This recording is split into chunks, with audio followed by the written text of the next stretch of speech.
భరతను నేను అంటూ తనదైన శైలిలో సరికొత్త రాజకీయాలకు తెరలేపారు ఆంధ్రప్రదేశ్లో ఓ యువ ఎంపీ. సాంప్రదాయ రాజకీయాలకు భిన్నంగా తనదైన శైలిలో దూకుడుగా వెళ్తూ అనతి కాలంలోనే అన్ని వర్గాల ప్రజల గుండెల్లో నిలిచిపోయారు ఆయన.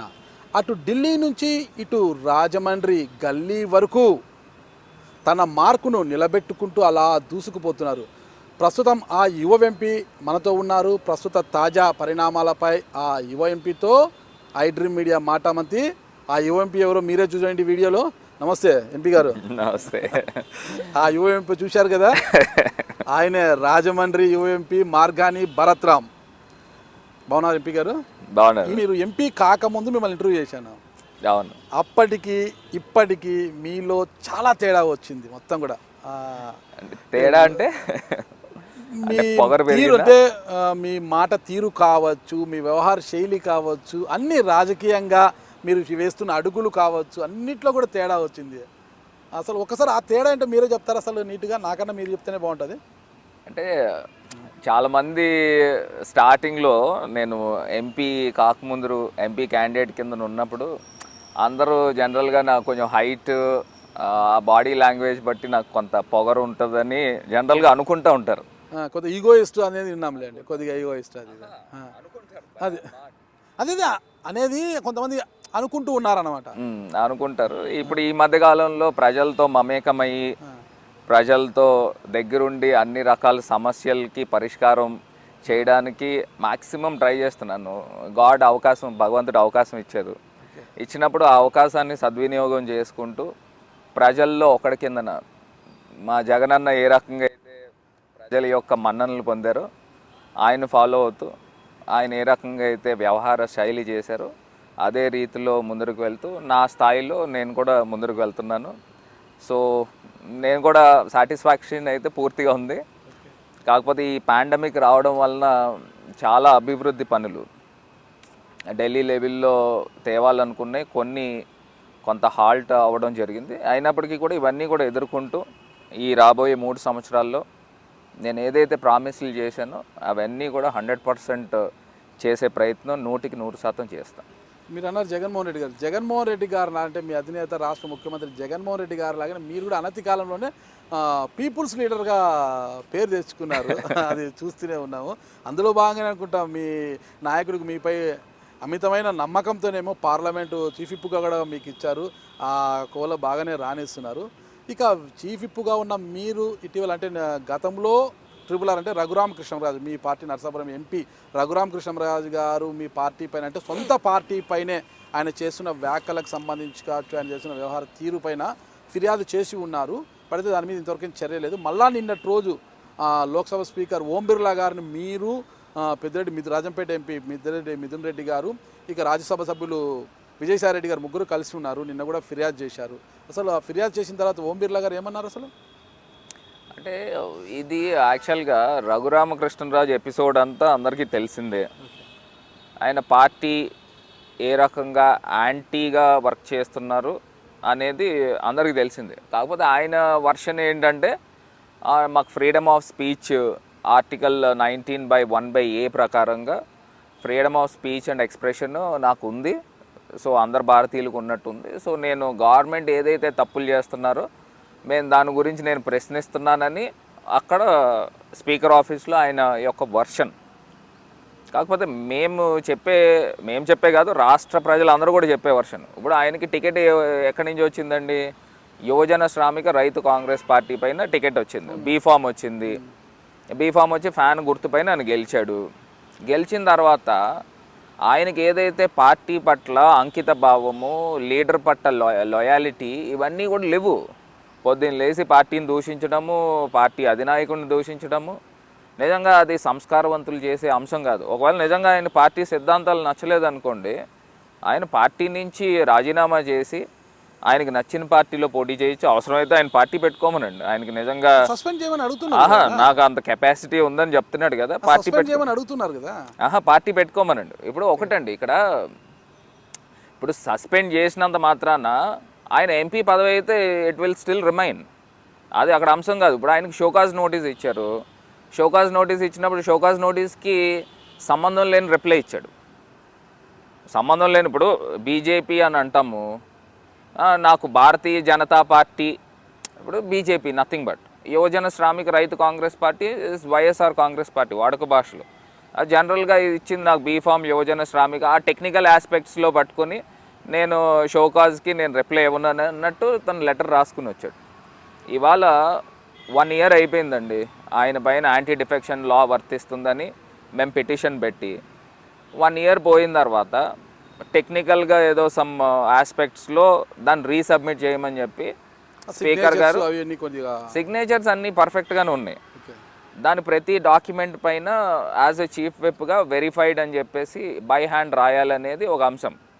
That is also debatable. మేము స్టాంప్ కొట్టినాము వెరిఫైడ్ అని. ఇప్పుడు అన్నీ మనం 290 పేజీలు డాక్యుమెంట్ ఇచ్చాము, ప్రతి పేజ్ మీద వెరిఫైడ్ అని రాయాలనేది ఆయన జాయింట్ సెక్రటరీ గారు చెప్పడం ఏంటంటే Schedule 10లో రూల్ బై 6/6, 6/7లో each and every document I'm being the chief whip I have to verify it అని బై హ్యాండ్ రైటింగ్ రాయాలని. బట్ మేము స్టాంపులు కొట్టినాం వెరిఫైడ్ అని. ఆ టెక్నికల్ పాయింట్లో sir that is also debatable యాక్చువల్గా. సరే మళ్ళీ దాన్ని రీసబ్మిట్ చేసిన తర్వాత ఇప్పుడు ఖచ్చితంగా మాకున్న సమాచారం అనే కానివ్వండి, లేకపోతే అవగాహన అయితే కానివ్వండి, ఖచ్చితంగా ఆయనకి నోటీస్ అయితే రఘురామకృష్ణరాజుకి వెళ్తుంది. వెళ్ళి మీరు ఎక్స్ప్లెనేషన్ కాల్ఫర్ చేస్తారు. ఆయన పార్టీ సిద్ధాంతాలకి, పార్టీ మూలాలకి అగెన్స్ట్గా వర్క్ చేస్తున్నాడు. అది క్లియర్ కట్గా ఏంటంటే 2 అంశాలండి ఆయనకి డిస్క్వాలిఫికేషన్లో. ఒకటి, ఆయన విప్కి వ్యతిరేకంగా ఫ్లోర్ ఆఫ్ ద హౌస్లో వ్యవహారం చేస్తే ఆయన ఇమీడియట్గా డిస్క్వాలిఫై అయిపోతాడు మేము పిటిషన్ పెడితే. రెండోది, పార్టీ సభ్యత్వానికి కనుక అతను రాజీనామా చేస్తే అతను డిస్క్వాలిఫై అవుతాడు. కానీ ఇక్కడ అతను చేసిన అంశం ఏంటంటే పార్టీ అధినాయకుడిని దూషిస్తున్నాడు. He is having no confidence in the party and the leadership of the party. That says he is already given up the membership of the party. It is inevitable. అతను పార్టీ మెంబర్షిప్ నుంచి కోల్పోయినట్టే, సభ్యత్వాన్ని కోల్పోయినట్టే. So ఆ పరిస్థితుల్లో ఆయన్ని disqualify చేయమని మేము కోరడం జరిగింది. ఇంకొక అంశం ఏంటంటే ఇప్పుడు రీసెంట్గా ఒకటే అంశం, శరద్ యాదవ్ గారిది, రాజ్యసభ ఎంపీ. ఆయన he has shared a stage with the Congress పార్టీతో పాటు అతను ఒక స్టేజ్ షేర్ చేసుకోవడం వలన ఆ ఎవిడెన్సెస్ అన్నీ వాళ్ళు ప్రొడ్యూస్ చేశారు. వాళ్ళు ప్రొడ్యూస్ చేసిన తర్వాత ఇమీడియట్గా ఆయన్ని రాజ్యసభ చైర్మన్ గారు వెంకయ్యనాయుడు గారు డిస్క్వాలిఫై చేశారు. ఇక్కడ వచ్చేసరికి ఈయన కూడా రఘురామకృష్ణరాజు కూడా కనకమేడల రవీంద్రబాబు గారితో ఏదో ఒక ప్రోగ్రాంలో ఈ ఆల్సో షేర్డ్ స్టేజ్ అనమాట అండి. ఇద్దరు పక్కన కూర్చుని ఒక ప్రొటెస్ట్లో కూర్చున్నారు. అది పార్టీ సిద్ధాంతాలకు వ్యతిరేకము. ఏ కార్యక్రమం అది? ఏదో ఒక ప్రొటెస్ట్లో కూర్చున్నారు. ఫొటోస్ ఇవన్నీ కూడా మేము సబ్మిట్ చేయడం జరిగింది. ఎంపీ గారు కూర్చోకూడదు అంటారా సహచార ఎంపీతో? ఎట్లా కూర్చుంటారండి? పార్టీకి ఒక సిద్ధాంతాలు ఉంటాయి. ఇప్పుడు పార్టీ ఒక సిద్ధాంతాలు మూలాలకి ఎగెన్స్ట్గా అతను వర్క్ చేయకూడదు కదా. సో ఆ పార్టీ సిద్ధాంతాలకి మూలాలకి అతను ఎగెన్స్ట్గా వర్క్ చేస్తున్నప్పుడు ఆబ్వియస్లీ యాంటీ డిఫెక్షన్లో దానికి వర్తిస్తుంది. మీరు అంటున్నారు అతను పార్టీ కార్యక్రమాలకు వ్యతిరేకంగా వ్యవహరిస్తున్నారు, పార్టీ అధినాయకున్నే తూలనాడుతున్నారని మీరు అంటున్నారు. ఓకే, అది అందరూ చూస్తున్నారు కూడా. అతనేమంటాడు, నేను అధికార పార్టీ ఎంపీని అయినప్పటికీ కూడా ప్రజాస్వామ్యంలో ఒక ఎంపీగా మాట్లాడే హక్కు నాకు ఉందని తన హక్కులను తాను చెప్తున్నాడు. అయితే ఇక్కడ ఒకటే, మీరు పార్లమెంట్ అంటే కేంద్రంలో వచ్చేసి కొన్ని అంశాల వారీగా బీజేపీకి మీరు బయట నుంచి మద్దతు ఇస్తున్న మాట అందరికీ తెలిసిందే. కానీ ఇక్కడ అదే బిజుదల్ శరద్ యాదవ్ తీసుకుంటే వాళ్ళు అన్ని ఎవిడెన్స్ ఇచ్చిన వెంటనే కూడా అతన్ని వెంకయ్యనాయుడు గారు సస్పెండ్ చేశారు మీరే అంటున్నారు. ఓకేనా, తొలగించారనేసి. అయితే ఇక్కడ మీరు రఘురామకృష్ణరాజు గారి పైన డిస్క్వాలిఫికేషన్ చర్యలు తీసుకోవడానికి పడరాని పాటలు పడుతున్నారు. నిన్నటి రోజు కూడా ఇస్తే ఏమన్నారు, ఎన్నడూ లేని విధంగా ఓం బిర్లా గారు ఒకటే అన్నారు, నేను కమిటీకి పంపిస్తాను, నేను అది విచారణకు వస్తే పరిస్థితి ఏంటి, అసలుకి అంతవరకు ఎందుకు అసలు? అంటే మీరు చాలా పెద్ద పార్టీ, లోక్సభలో మీరు పెద్ద 22 మంది ఎంపీలు ఉన్నారు. 22 మంది ఎంపీలు అంటే చాలా పెద్ద పార్టీ. మీరు అంటే మీ శక్తి సరిపోవడం లేదు అసలు బీజేపీ లేదు, అది జస్ట్ ఊహాగానాలు. ఊహాగానాలు అంటున్నారు. నిన్న విజయసాయి రెడ్డి గారు మీడియా ముందు మాట్లాడారు. మీడియా ముందు మాట్లాడినప్పుడు విజయసాయి రెడ్డి గారు నోటి నుంచి వచ్చినదే ఇది. మమ్మల్ని ఆయన తిట్టాడు, మీరు సరికొత్త రాజకీయాలు తెరలేపకండి, మమ్మల్ని తిట్టాడు ఆయన. స్పీకర్ గారికి ఉన్న విచక్షణ అధికారం ప్రకారంగా ఆయన నిర్ణయం తీసుకోవచ్చు. ఆయన ఇంకా దానికి ఇంకా కూరంకుశంగా దాన్ని డీటెయిల్స్ రాబట్టుకోవాలంటే ప్రివిలేజ్ కమిటీకి రెఫర్ చేసే దానికి కూడా ఆయనకు అధికారం ఉంది. అయినప్పటికీ కూడా మేము ఒకటే మాట చెప్పాము, ఒకవేళ నిజంగానే కనుక మీరు ప్రివిలేజ్ కమిటీకి రెఫర్ చేయాలి అని అనుకుంటే, మేము లాస్ట్ ఇయర్ జూలై 9th అనుకుంటా అప్పుడు ఇచ్చినప్పుడు, అప్పటి నుంచి ఇప్పుడు దాకా సంవత్సర కాలం మీరు పంపించుకోకుండా ఫైల్ మీ దగ్గర పెట్టుకుని ఇప్పుడు రెఫర్ చేయడం అనేది కంప్లీట్ బయాస్డ్గా వెళ్తుంది. సో మీరు పూర్తిగా దాని గురించి డీటెయిల్స్ రప్పించుకోండి. మేము ఏదైతే డాక్యుమెంట్ ఇచ్చామో శరద్ యాదవ్ గారి డాక్యుమెంట్ది కూడా ఆయన స్టే షేర్ చేశారు, ఈయన కూడా చేశాడు. సో దీన్ని బేస్ చేసుకోండి. ఇంకొక అంశము, ఎవరికి కావాలి బొచ్చులో నాయకత్వం అని చెప్పేసి మాట్లాడిన మాట రఘురామకృష్ణరాజు మాట్లాడాడు, అవునా కదా? అందులోనే క్లియర్ కట్గా లీడర్షిప్ పైన అతనికి నమ్మకం లేదు, కాన్ఫిడెన్స్ లేదు. ఆయన వాలంటరీగా మెంబర్షిప్ గివెన్ అప్ అయిపోయినట్టే. సో ఇంకొక మాట ఏం మాట్లాడాడు, ముఖ్యమంత్రి గారిని తిడుతూ తోలనాడుతూ ఆయన మ్యాడ్, ఇన్సేన్ అనే పదాలు వాడాడు. సో ఇవన్నీ కూడా యాక్సెప్టబుల్ కాదండి. సో ఆయన నిజంగా ఆయనకే గనక విలువలు, విశ్వసనీయత అనే పదాలకి అర్థాలు ఆయన లైఫ్లో ఉంటే గనక ఆయన ఇమీడియట్గా రాజీనామా చేయమనండి. నేను ఎందుకు రాజీనామా చేయాలి? నేను నా బొమ్మతో గెలిచాను, నా బొమ్మ ఏం గెలిచాడండి? ఇప్పుడు అతని బొమ్మతో పాటు అక్కడ ఫ్యాన్ సింబల్ పైన ఓటేశారా లేకపోతే ఏం చేశారు నాకు అర్థం కావట్లేదు. నా బొమ్మను చూసి ఫ్యాన్ మీద సింబల్ మీద ఓటేశారు అంటున్నా. ఇప్పుడు ఇది అంబిక్విటీ అయితే ఉంది కదా. ఇప్పుడు మేము ఆయనకి బీఫామ్ దేని మీద వచ్చింది, యువజన శ్రామిక రైతు కాంగ్రెస్ మీద వచ్చింది బీఫామ్, ఫ్యాన్ సింబల్ పైన పెట్టారు. ఇప్పుడు లీడర్షిప్ పైన నీకు నమ్మకం లేదు. నీకు నమ్మకం లేనప్పుడు నువ్వు డైరెక్ట్గా పోరాటం చేయి. నీ ఇక్కడ ఉంటూ సెకండ్ పోరాటం ఎందుకు చేయాలని అడుగుతున్నాము. ఆయన ఒక సవాల్ విసిరారు కదా, నేను రాజీనామా చేస్తా, నాతో పాటు నా బొమ్మ పెట్టుకొని గెలిచిన 7 మంది ఎమ్మెల్యేలు రాజీనామా చేసి మళ్ళా పోటీ చేయమనండి, అప్పుడు చూద్దాం అంటున్నాడు. మరి మీరు దానికి ఆ సవాలు స్వీకరించడం లేదు కదా, అసలు గెలిపించుకోలేరు మీ ఎమ్మెల్యేలు మీరు? అసలు ఇది సంబంధం లేని మాటలండి. ఓకే, సంబంధం లేని మాట. ముందరైతే ఆయన రాజీనామా చేయమనండి, రాజీనామా చేసి గెలవమనండి. గెలిస్తే నిజంగా మా ఎమ్మెల్యేలతో మేము రాజీనామా చేయిస్తాము. ఆయన రాజీనామా చేసి గెలవమనండి ముందర. ఇక్కడ ఓం బిర్లా గారు మీకు మద్దతు ఇస్తున్నారా లేదంటే రఘురామకృష్ణరాజుకి అండగా నిలుస్తున్నారా అన్నది ఎవరికి అర్థం కావడం లేదు అసలు. అంటే ఒకటండి, ఏదైతే రూల్ ప్రకారం ఫాలో కామని మేము చెప్తున్నాం. మాకు ఫేవర్ చేయొద్దు, అతనికి ఫేవర్ చేయొద్దు. అక్కడ ఏదైతే మేము సబ్స్టెన్స్, అక్కడ ఏదైతే మేము పిటిషన్ ఇచ్చామో పిటిషన్ ఎగ్జామిన్ చేసి మీరు రూల్ ఫాలో కండేనే మేము రిక్వెస్ట్ చేసినాం. కాకపోతే ఒక సంవత్సర కాలం పెట్టడం కూడా నిజంగా ఒక రకంగా ఆయన ప్రొకార్సినేట్ చేయకూడదు, అలా వాయిదా వేయకూడదు. ఇమీడియట్గా నిర్ణయాలు తీసుకోవాలి. ఇది మాకు తెలిసి ఇంకొక 1 వీక్లో అయితే ఖచ్చితంగా ఈ వారం రోజుల లోపల అతనికి నోటీస్ వెళ్ళడం ఖాయమండి. ఆ నోటీస్ వెళ్ళిన తర్వాత అతను ఎక్స్ప్లెనేషన్ ఇస్తాడు. అతను చెప్పే అంశం కూడా మీకు క్లియర్ కట్గా నేనే చెప్పేస్తున్నాను. Freedom of speech and expression ప్రకారంగా నాకు ఆ హక్కు ఉంది, భారత రాజ్యాంగం కల్పించిన హక్కు ఉంది. ఓకే, ఉంది. దానికి కూడా ఒక లిమిటేషన్ ఉంటుంది. అంతే తప్పితే మీకు వచ్చిన టికెట్, మీకు వచ్చిన పార్టీ, మీ నాయకుడు మీకు నాయకుడు కాదనే మీరు అంటున్నారు. మరి నాయకుడు కాదన్నప్పుడు మీకు ఎందుకు ఈ పార్టీలో మీకు మెంబర్షిప్? మీరు రిజైన్ చేయండి. మీరు రిజైన్ చేసి మీరు ఎలక్షన్కి వెళ్ళండి. మీకు నిజంగానే సత్తా, మీకు నిజంగానే కనుక ఆత్మాభిమానం ఉంటే మీరు ముందుకు వెళ్ళండి. ముందుకు వెళ్ళి ఇప్పుడు నిజంగా పక్కన మన తెలంగాణలో ఈటల రాజేందర్ గారు కేసీఆర్ గారితో విభేదించారు. ఆయన రాజీనామా చేసి బీజేపీలో జాయిన్ అయ్యాడు. ఆయన పోటీ చేస్తాడు అనుకుంటా. పోటీ చేసినప్పుడు ఆయన సత్తా అయింది, కేసీఆర్ గారి సత్తా అయిందని తెలుస్తుంది. అట్లాగే నువ్వు పోటీ చేయి. మీరు మమ్మల్ని పోటీ చేయమని అడుగుతున్నాము. రఘురామకృష్ణరాజు మీరు రాజీనామా చేసి పోటీ చేయండి. మీకు డిపాజిట్లు వస్తాయో లేదో కూడా నాకైతే డౌటే. రఘురామకృష్ణరాజు పోటీ అదే ఎంపీ పదవికి రాజీనామా చేసి మళ్ళీ పోటీ చేస్తే మీ పార్టీ అభ్యర్థి గెలుస్తారా ఆయన మీద? ఆయన బొమ్మతోనే 7 మంది ఎమ్మెల్యేలు గెలిచినారంట కదా. మరి ఇవాళ కాదు నాగరాజు గారు, మీకు ఇవాళ చెప్తున్నాను, మాకు తిరుపతిలో ఎంతైతే మెజారిటీ వచ్చిందో దానికన్నా ఎక్కువ మెజారిటీ వస్తుంది. అంతేనా? దానికన్నా ఎక్కువ మెజారిటీ వస్తుంది. ఏంటి దగ్గర 3 లక్షల దగ్గర మెజారిటీ రావడం అంతేనా అని ఎలా చెప్తున్నారండి? ఇప్పుడు ఆయనకి ఎంత మెజారిటీ వచ్చిందండి? 29,000 ఎంత వచ్చింది మెజారిటీ. అదిను సీఎం గారు బొమ్మ పెట్టుకున్నారు కాబట్టి ఆ 29,000 మెజారిటీ వచ్చింది. మిగతా ఎమ్మెల్యేలు అందరికీ ఈయనకన్నా ఎక్కువ మెజారిటీ వచ్చింది మీరు చూసినట్టయితే.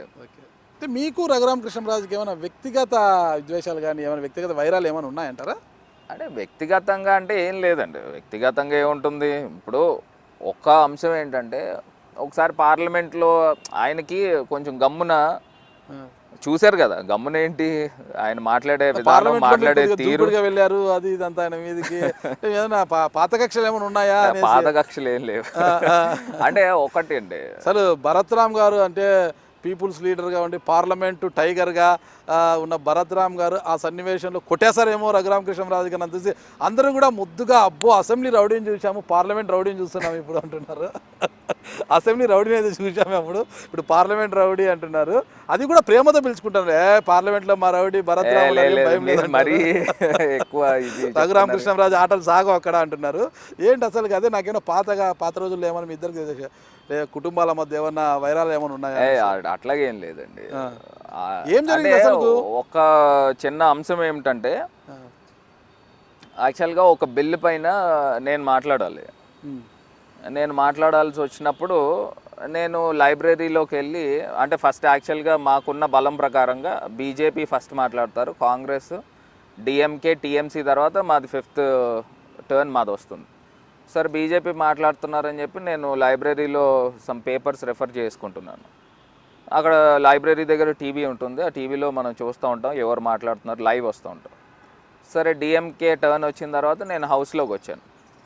హౌస్లోకి వచ్చిన తర్వాత ఆ బిల్ పైన నేను మాట్లాడాల్సి వస్తే అక్కడ స్పీకర్ గారు, చైర్మన్, ఆయన పేరు పిలిచారు మా పార్టీ టర్న్ వచ్చినప్పుడు. అదేంటది, నేను కదా మాట్లాడాలి. సరే మా పార్టీకి జనరల్గా we're like 3rd largest 4th largest party at par with TMC, DMK. సరే మా టర్న్ వచ్చినప్పుడు ఆయన పేరు పిలిచేసరికి మాకు దగ్గరగా ఏ బిల్కైనా ఒక 10 to 15 minutes టైం ఇస్తారు. ఆయన మాకు ఇచ్చిన టైంలో ఒక 5 నిమిషాల్లో కంప్లీట్ చేస్తాడు. 5 నిమిషాలు కానీ 6 నిమిషాలు కానీ. మాకు ఇచ్చిన సమయం ఎక్కువ సమయం.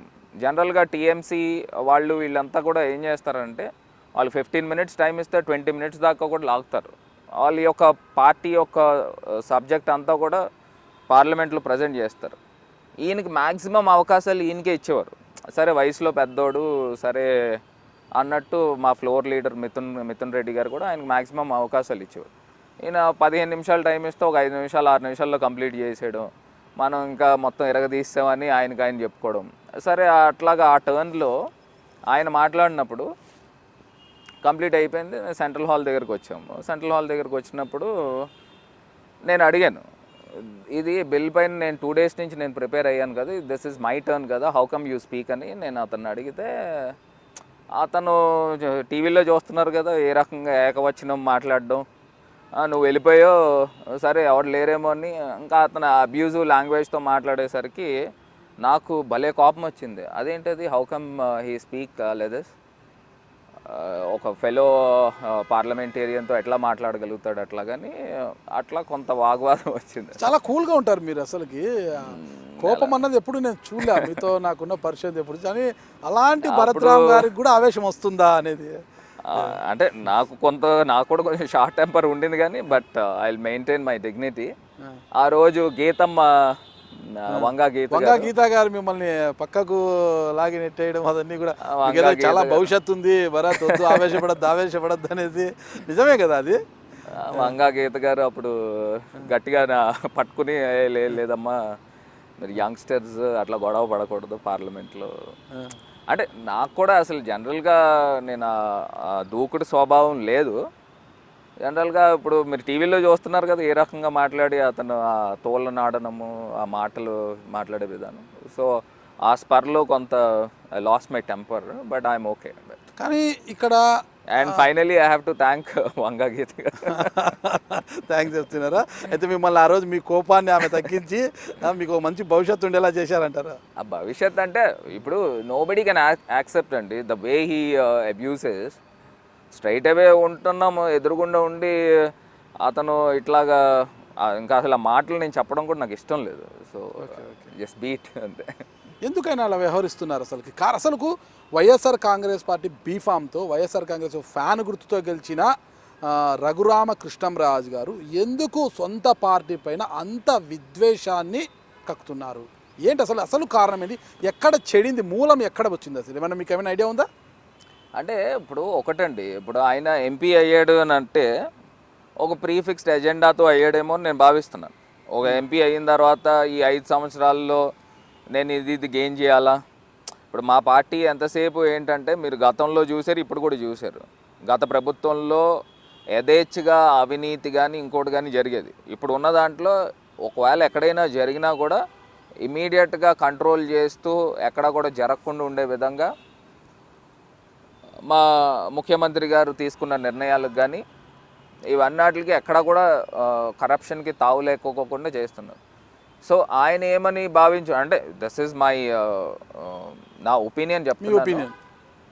అంటే తను ఇక్కడ చూశాడు 5 సంవత్సరాలు ఈ పార్టీలో మనం ఉంటే మనం ఏం గెయిన్ చేయగలుగుతాము అని అనుకుని అతనికి ఒక ప్రీఫిక్స్డ్ ఎజెండాతో చేస్తున్నాడేమో అనేది నా అభిప్రాయం. అంటే తాని సొంత ప్రయోజనాల కోసమే ఎంపీ అయ్యారు. తన సొంత ప్రయోజనాలు ఏవైతే నెరవేరవు అని తెలుసుకున్నప్పటి నుంచి ఇలా పార్టీ పట్ల అక్కసు కక్కుతున్నారంటారు మీరు? అంతే కదండి. ఇప్పుడు నిజంగా ఆయన ఫస్ట్ టైం ఎంపీఏ, పార్టీ అవకాశం ఇచ్చింది, ఎంపీ అయ్యాడు. ఎంపీ అయిన తర్వాత పార్టీకి లాయల్గా ఉండాలి కదా, నాయకుడికి లాయల్గా ఉండాలి కదా. ఏంటంటే అతనికి అగౌరవపరిచింది ఏంటో చెప్పండి మీరు. ఇవాళ నేను చీఫ్ విప్ కింద ఉన్నాను. మా పార్టీలో పార్లమెంట్లో ఆర్డర్ కూడా చెప్తాను. ఫ్లోర్ లీడర్ కాబట్టి మిథున్ రెడ్డి గారు ఫ్రంట్ సీట్లో ఉంటారు. Second 4 times MP Magunta Srinivas Reddy గారు, ఆయన సెకండ్ రోలో ఉన్నారు. థర్డ్ బాలశౌరి గారు ఆల్రెడీ గతంలో ఎంపీ చేశాడు, సెకండ్ టైం. సరే ఆయన సీనియారిటీకి ఆయన 3rd ప్లేస్ ఇచ్చారు. ఫోర్త్ ఇతనికి ఏముందని 4వ ప్లేస్ ఇచ్చారండి. ఈయన 4th రోలో ఇతను కూర్చున్నాడు. దాని తర్వాత నేను చీఫ్ విప్గా నాకు 5th రోలో నాకు అవకాశం ఇచ్చారు. నా పక్కనే వంగా గీత గారు కూడా సెకండ్ టైం ఎంపీ. ఆమె కూడా గతంలో రాజ్యసభ ఎంపీ చేశారు, ప్లస్ ఎమ్మెల్యే కింద కూడా వర్క్ చేశారు, జడ్పీ చైర్మన్ చేశారు. సో అట్లాగా హైరార్కీలో ఇచ్చిన దాంట్లో సరే ఇతను రిక్వెస్ట్ చేశాడు నాకు ముందు రోజు అవకాశం ఇవ్వండి. సరే మేమెవరో అబ్జెక్ట్ చేయలేదే. ఆయనకి ఎంత గౌరవం ఇచ్చినట్టు మరి. నిజంగా అట్ పార్ విత్ మా పక్క రోస్లో చూసినట్టయితే ఆయన దయానిధి మారన్ గారు అనుకుంటా, ఈయనకి పక్కన కూర్చుంటారు. అంటే ఆయన ఎన్నిసార్లు మారన్ గారి దగ్గర పక్క రోలో కూర్చుంటాడు. అంత గౌరవం ఇచ్చి, అంత రెస్పెక్ట్ ఇచ్చి, ప్లస్ మళ్ళీ ఫస్ట్ టైం ఎంపీకి ఇప్పుడు దాకా మీరు చూసినట్టయితే చాలా చాలా అరుదు ఒక చైర్మన్ పదవి కూడా ఇచ్చారు. సబార్డినేట్ కమిటీ అంటే it's very powerful committee, very prestigious committee. ఆ కమిటీకి చైర్మన్ ఇచ్చారు. పార్టీ లెటర్ ఇవ్వకుండానే ఈయన చైర్మన్కి వస్తుందండి. ఇప్పుడు 22 మంది ఎంపీలు ఉన్నాము లోక్సభలో, ఇప్పుడు ప్రస్తుతం 6 ఎంపీలు రాజ్యసభలో ఉన్నాము. మరి ఇంత పెద్ద పార్టీకి జనరల్గా న్యాచురల్గా 2 చైర్మన్స్ అనేది కామన్గానే ఇస్తారు. అలాంటిది సబార్డినేట్ కమిటీకి ఆయన లెటర్ ఇచ్చారు, ఆయన సబార్డినేట్ కమిటీ చైర్మన్ అయ్యాడు. మళ్ళీ దానికి ఏం చెప్తున్నాడు, నాకున్న టాలెంటు, నాకున్న సబ్జెక్ట్తో నేను తెచ్చుకున్నాను. మరి నిజంగా నీకున్న టాలెంట్ అయితే దాన్ని రిటైన్ చేసుకోవాలిగా, సబార్డినేట్ కమిటీకి రిటైన్ చేసుకోవాలిగా. మరి నీకు ఎందుకు తీస్తారు సబార్డినేట్ కమిటీ? అక్కడే క్లియర్ కట్గా తేటతల్లం అయిపోయింది కదా. సో ఆయన చెప్పే మాటలకి, చేసే పనులకి, ఆయన చేసే చేష్టలకి సంబంధం లేదు. అంటే మొత్తం మీద చూస్తే వైఎస్ఆర్సీపీ ఎంపీలంతా కూడా రఘురామకృష్ణంరాజుని పార్టీ నుంచి డిస్క్వాలిఫై చేయించడంలో సక్సెస్ సాధిస్తారంటారా? ఖచ్చితంగా అండి. ఇప్పుడు డిస్క్వాలిఫికేషన్ అనేది నిజంగా మేము కూడా సైడ్స్ తీసుకోము. నిజంగా ఒక ఎంపీ అయిన వాడికి అన్యాయంగా ఎంపీ పదవి తీయాలని కూడా మేము అనుకోము. కానీ ఆయన ప్రవర్తించిన విధానము, ఆయన ప్రవర్తించిన తీరు, అధినాయకుడి పట్ల అతనుకున్న విధానము, ఏ రకంగా మాట్లాడుతున్నాడు అనేది నిజంగా మరి జగన్ గారే కదండి ఆయనకి టికెట్ ఇచ్చింది. అలాంటిది జగన్ గారిని అలా అవహేళన చేసి మాట్లాడడం ఎంతవరకు సబబండి? ఇప్పుడు ప్రస్తుతం లేఖాస్త్రాలు సంధిస్తున్నారు కదా, ప్రతి అంశం మీద ప్రతిరోజు ఒక లేఖ రాస్తున్నారు కదా ప్రభుత్వానికైనా. ఇప్పుడు జగన్ గారి యొక్క బెయిల్ కూడా రద్దు చేయాలని కూడా కోర్టులో ఆయన పిటిషన్ వేసి అది కూడా జరుగుతోంది. వీటన్నిటిని ఎలా చూస్తారు ఒక ఎంపీలుగా మీరు? అదేనండి, బేసిక్గా అతనికి ఏంటంటే నైతికత లేదు, ఆయనకి నిజంగా ఒక సబ్స్టెన్స్ లేదు, నిజంగా ఒక లాయాలిటీ అనేది లేదు. ఇప్పుడు మనిషికి ఉండాల్సింది ఏంటండి, మనిషికి ఒక లాయల్టీ అనేది ఖచ్చితంగా ఉండాలి. ఒక లీడర్ పట్ల, ఒక పార్టీకి అతను పార్టీలో మెంబర్ అయ్యి ఉండి ఆ పార్టీ కంకణబద్దులై పనిచేయాలి. అంతే తప్పితే అతను మాట్లాడేది ఏదో కమఫ్లాస్ చేసి, ఆయన ఏమంటున్నాడు, మేము గవర్నమెంట్ చేసే తప్పులు నేను ఎతికి చూపిస్తున్నాను అని అతను చెప్పే విధానం, సరిదిద్దుకోండి అని అతను చెప్పే వాదన. కానీ దానికి దీనికి సంబంధం ఏమన్నా ఉందా? ఇప్పుడు గవర్నమెంట్ అంటే ఆకాశం నుంచి వచ్చి ఏం ఊడిపడలేదుగా. ఒక పార్టీ పైన ప్రజలకు నమ్మకం కలిగి ఆ పార్టీని ఎన్నుకున్నారు కాబట్టి ఆ పార్టీ గవర్నమెంట్ అయింది. ఆ పార్టీలో ఉన్న ఎమ్మెల్యేలు ఎవరైతే పోటీ చేశారో వీళ్ళందరూ గవర్నమెంట్ కింద ఫామ్ అయిన తర్వాత పార్టీకి ఒక మేనిఫెస్టో ఉంటుంది. ఆ మేనిఫెస్టోని గవర్నమెంట్ ఇంప్లిమెంట్ చేస్తున్నాము. ఆ ఇంప్లిమెంట్ చేసిన దాన్ని ఇతను వ్యతిరేకిస్తున్నాడు. ఇప్పుడు పార్టీ మేనిఫెస్టోనే ఇతను వ్యతిరేకిస్తున్నట్టే లెక్క అది. అంటే ఇప్పుడు అదే పార్టీ నుంచి ఇతను ఎంపీ అయ్యాడు. మరి how come he disagree with the manifesto అండి? He cannot do that. ఢిల్లీలో ఎలాగో రఘురామకృష్ణరాజు గారిని ఏం చేయలేకపోతున్నాము, ఇక అతన్ని మనము పార్టీ నుంచి డిస్క్వాలిఫై చేయించగలమా లేదా అనే ఉద్దేశంతోనే రాష్ట్రంలో అతనిపై కక్ష సాధిస్తున్నారు అంటున్నారు రఘురామకృష్ణరాజు యొక్క అనుచరులు. అందుకే ఆయన మీద అక్రమ కేసులు బనాయించి జైలుకు పంపించి ఒక ఎంపీ అని కూడా చూడకుండా ఆయన్ని కుళ్ళబొడిశారు. పాపం ఆయన నడవడానికి కూడా వీలు లేకుండా ఈరోజు వీల్ చైర్లో తిరుగుతున్నాడు. ఆయన పోరాటాన్ని వీడడం లేదు అంటున్నారు. ఒక ఎంపీని అలా కొడతారా? మీరు నమ్ముతున్నారా ఆయన కొట్టారని? నేనైతే నమ్మను. ఒక ఎంపీని కొట్టే సాహసం చేయదు డిపార్ట్మెంట్. కాదండి, ఒక సింపుల్ లాజిక్ చెప్తాను. నమ్మను. అక్కడ వస్తున్న ఆరోపణలు బట్టి కాదన్నా, నేను ఒక సింపుల్ లాజిక్ చెప్తాను. ఇప్పుడు ఆయన్ని 14వ తారీఖున మేలో అరెస్ట్ చేసినట్టున్నారు. 15న ఆయన్ని కోర్టుకి ప్రజెంట్ చేయాల్సిన వచ్చినప్పుడు నిజంగానే కనుక ఎవరికైనా కూడా కోర్టుకి ప్రజెంట్ చేసినప్పుడు అతను కొట్టారంటే ఆ దెబ్బలు చూపిస్తాడని ఆ మాత్రం మాకు కానీ ప్రభుత్వానికి కానీ తెలియదండి. ఒకవేళ నిజంగా కొట్టారని అనుకోండి, ఖచ్చితంగా కోర్టులో చెప్తారు. అసలు ఎందుకు మేము ఆ ఛాన్స్ ఇస్తాము? ఇప్పుడు సింపుల్గా మీకు ఒకటే అంశం చెప్తానండి. ఒకవేళ నిజంగానే కొట్టారని అనుకోండి, ఆయన కోర్టు మెట్లు ఎట్లా ఎక్కాడండి? మామూలుగా అతనికి ఎవరైనా సపోర్ట్ ఉన్నారా? మామూలు నడుచుకుంటూ వెళ్ళిపోయాడు కదా కోర్టు మెట్లు ఎక్కుని. అప్పుడు మామూలుగా నిజంగా ఎవరైనా కూడా ఇన్ని గంటల పాటు కారులో ప్రయాణం చేస్తూ హైదరాబాద్ నుంచి ఇక్కడ దాకా తీసుకొచ్చి నిద్ర లేకుండా ఉంటే జనరల్గా మామూలుగా నడుస్తారు. ఆయన ఎవరైనా సపోర్ట్ ఉన్నారండి? మామూలుగా నడుచుకుంటూ కోర్టు మెట్లు ఎక్కాడు కదా. దాని తర్వాత సరే కోర్టు నుంచి ఆయన హైదరాబాద్కి తీసుకుని వెళ్తున్నప్పుడు మీడియా కాలు ఎలా చూపించాడండి? అసలు కాలు ఎలా ఉంది? కాలు తెల్లగా ఉంది. ఆయన కొంచెం తెల్లగా ఉంటాడు కాబట్టి జనరల్గా అరికాళ్ళు అనేది కొంచెం ఎర్రగా ఉంటాయి. ఆయన రంగు వేసుకున్నాడా లేకపోతే ఇంకోటి చేశాడా అనేది సెకండరీ. ఆ కాలు మీడియాకి చూపించినప్పుడు ఎలా ఉందండి? తెల్లగా ఉంది కాలు. అక్కడ ఏ రకంగా కనబడిందండి? దాని తర్వాత అక్కడి నుంచి ఢిల్లీ వెళ్ళాడు, స్పెషల్ ఫ్లైట్లో ఢిల్లీ వెళ్ళాడు. అక్కడ ఎవరినో ఒకళ్ళిద్దరిని కిరాయి వాళ్ళని పెట్టుకున్నాడు, మరి మొత్తం మీద కాలు మొక్కించుకున్నాడు. అప్పుడు కాలుకి ఏదైనా కట్లు ఉన్నాయండి? మామూలుగా నడుచుకున్నాడు కదా. కాలు మొక్కించుకోవడం ఏంది? అతను ఎవడో అది కూడా వీడియోలో వచ్చింది, ఎవరో షాల్ కప్పించుకుని అతను ఎవడో వచ్చి కాలు మొక్కాడు. సరే ఇవన్నీ అది నాకు సంబంధం లేదనుకోండి. కాకపోతే దాని తర్వాత అతను ఇంటికి వెళ్ళిన తర్వాత 2 కాళ్ళకి కట్లు కట్టించేసుకోవడం ఏంది? అప్పుడు దాకా జరిగింది పోనీ. ఇప్పుడు ఇతను చేసే అంశాల్లో 2 అంశాలు, ఒకటి సింపతికైనా ఆయన ట్రై చేసుకోవాలి, లేకపోతే రెండోది హీరోయిజంకైనా ట్రై చేసుకోవాలి. ఓ పక్కన సింపతి ట్రై చేస్తున్నాడు, ఇంకో పక్కన మేసాలు తిప్పి హీరోయిజం ట్రై చేస్తున్నాడు. జనాలకి యాక్సెప్టబుల్ అవుతుంది. అతను డ్రామా చేస్తున్నాడు అనేది క్లియర్ కట్గా అర్థమవుతుంది. మొత్తం మీద అయితే మీ ప్రభుత్వం అసెంబ్లీ పోలీసులు కొట్టలేదు, అసలు మీ ప్రభుత్వం ఏమాత్రం కూడా అటువైపు అంటే ఒకటండి. ఇప్పుడు గుంటూరులో హాస్పిటల్ కూడా ఏ రకమైన దెబ్బలు లేవని ఇది ఇచ్చింది. దాని తర్వాత సబ్సీక్వెంట్గా అతను హైదరాబాద్ వెళ్ళిపోయినప్పుడు ఇంకా హైదరాబాద్లో అతను కొట్టుకుని ఉండొచ్చు, అతను ఏదైనా చేసుకుని ఉండొచ్చు. We don't know. అప్పుడు మరి దాంట్లో గ్రావిటీ ఎలా ఉంటుంది చెప్పండి, మీరు చెప్పండి. గ్రావిటీ ఉండాలి కదా, అది మనకు తెలీదు. అతను ఇండివిజువల్గా అతను ఏదైనా చేసుకుని ఉండొచ్చు. మొత్తం మీద అయితే రఘురామకృష్ణరాజు అంశంలో త్వరలోనే శుభవార్త వినొచ్చు అంటారు.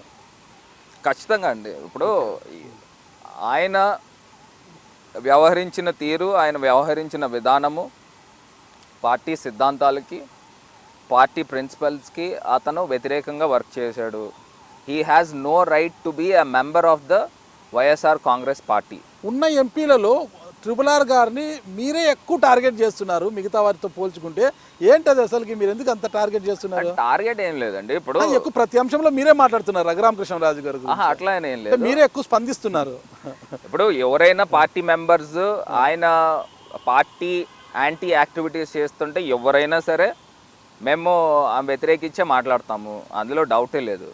నాకేంటంటే I'm having more responsibility. I'm being the chief whip of YSR Congress party, parliamentary పార్టీకి ఉన్నాను కాబట్టి నా రెస్పాన్సిబిలిటీ నాకుంది.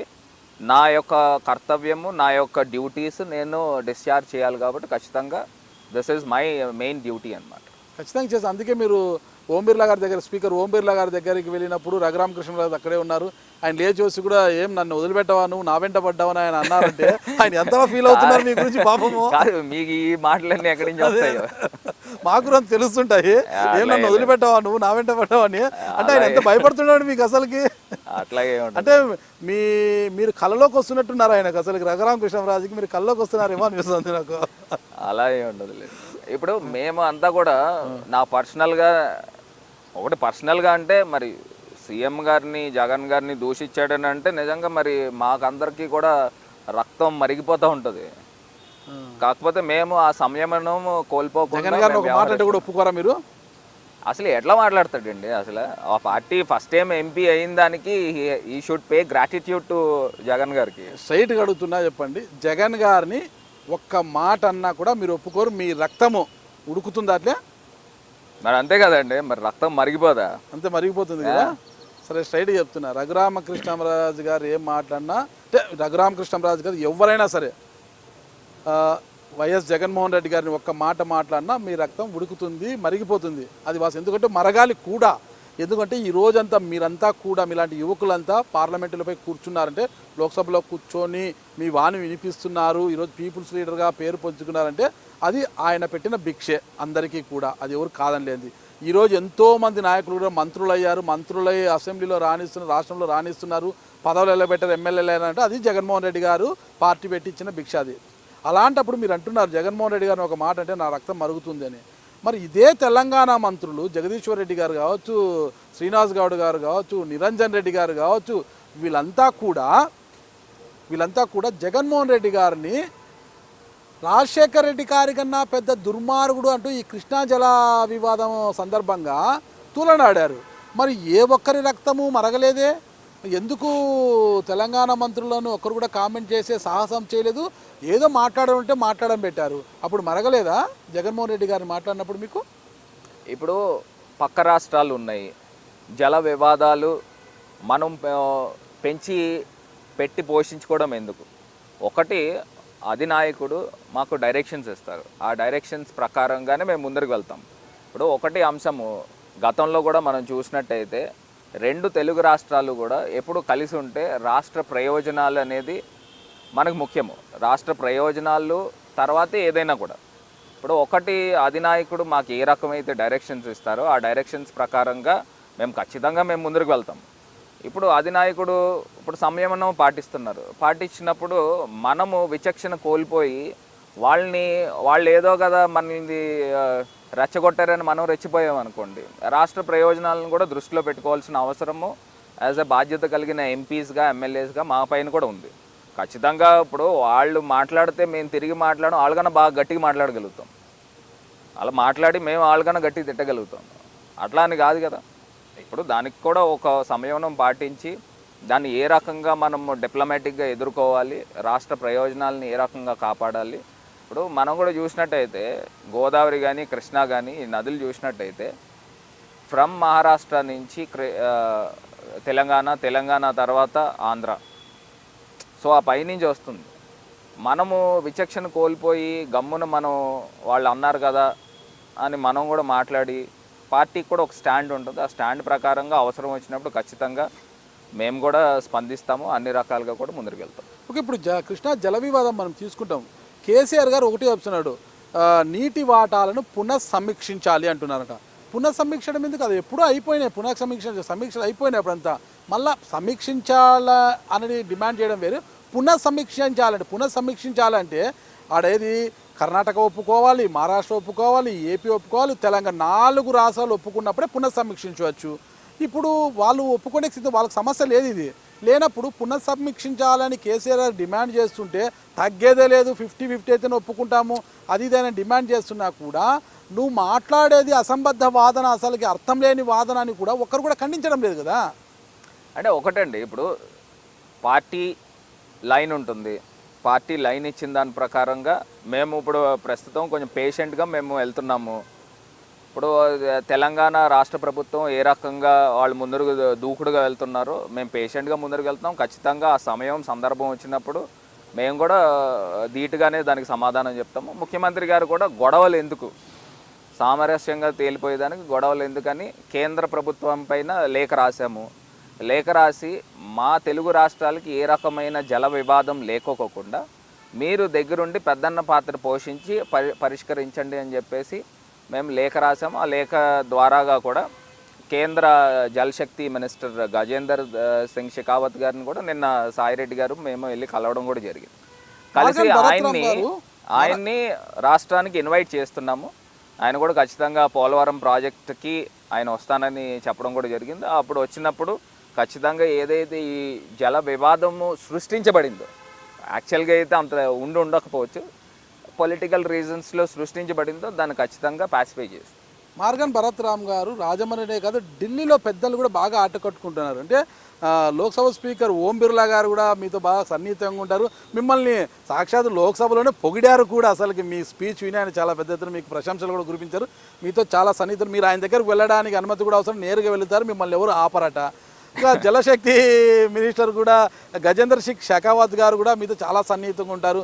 మన ధర్మేంద్ర ప్రధాన్ గారు కూడా మీతో చాలా సన్నిహితంగా ఉంటారు.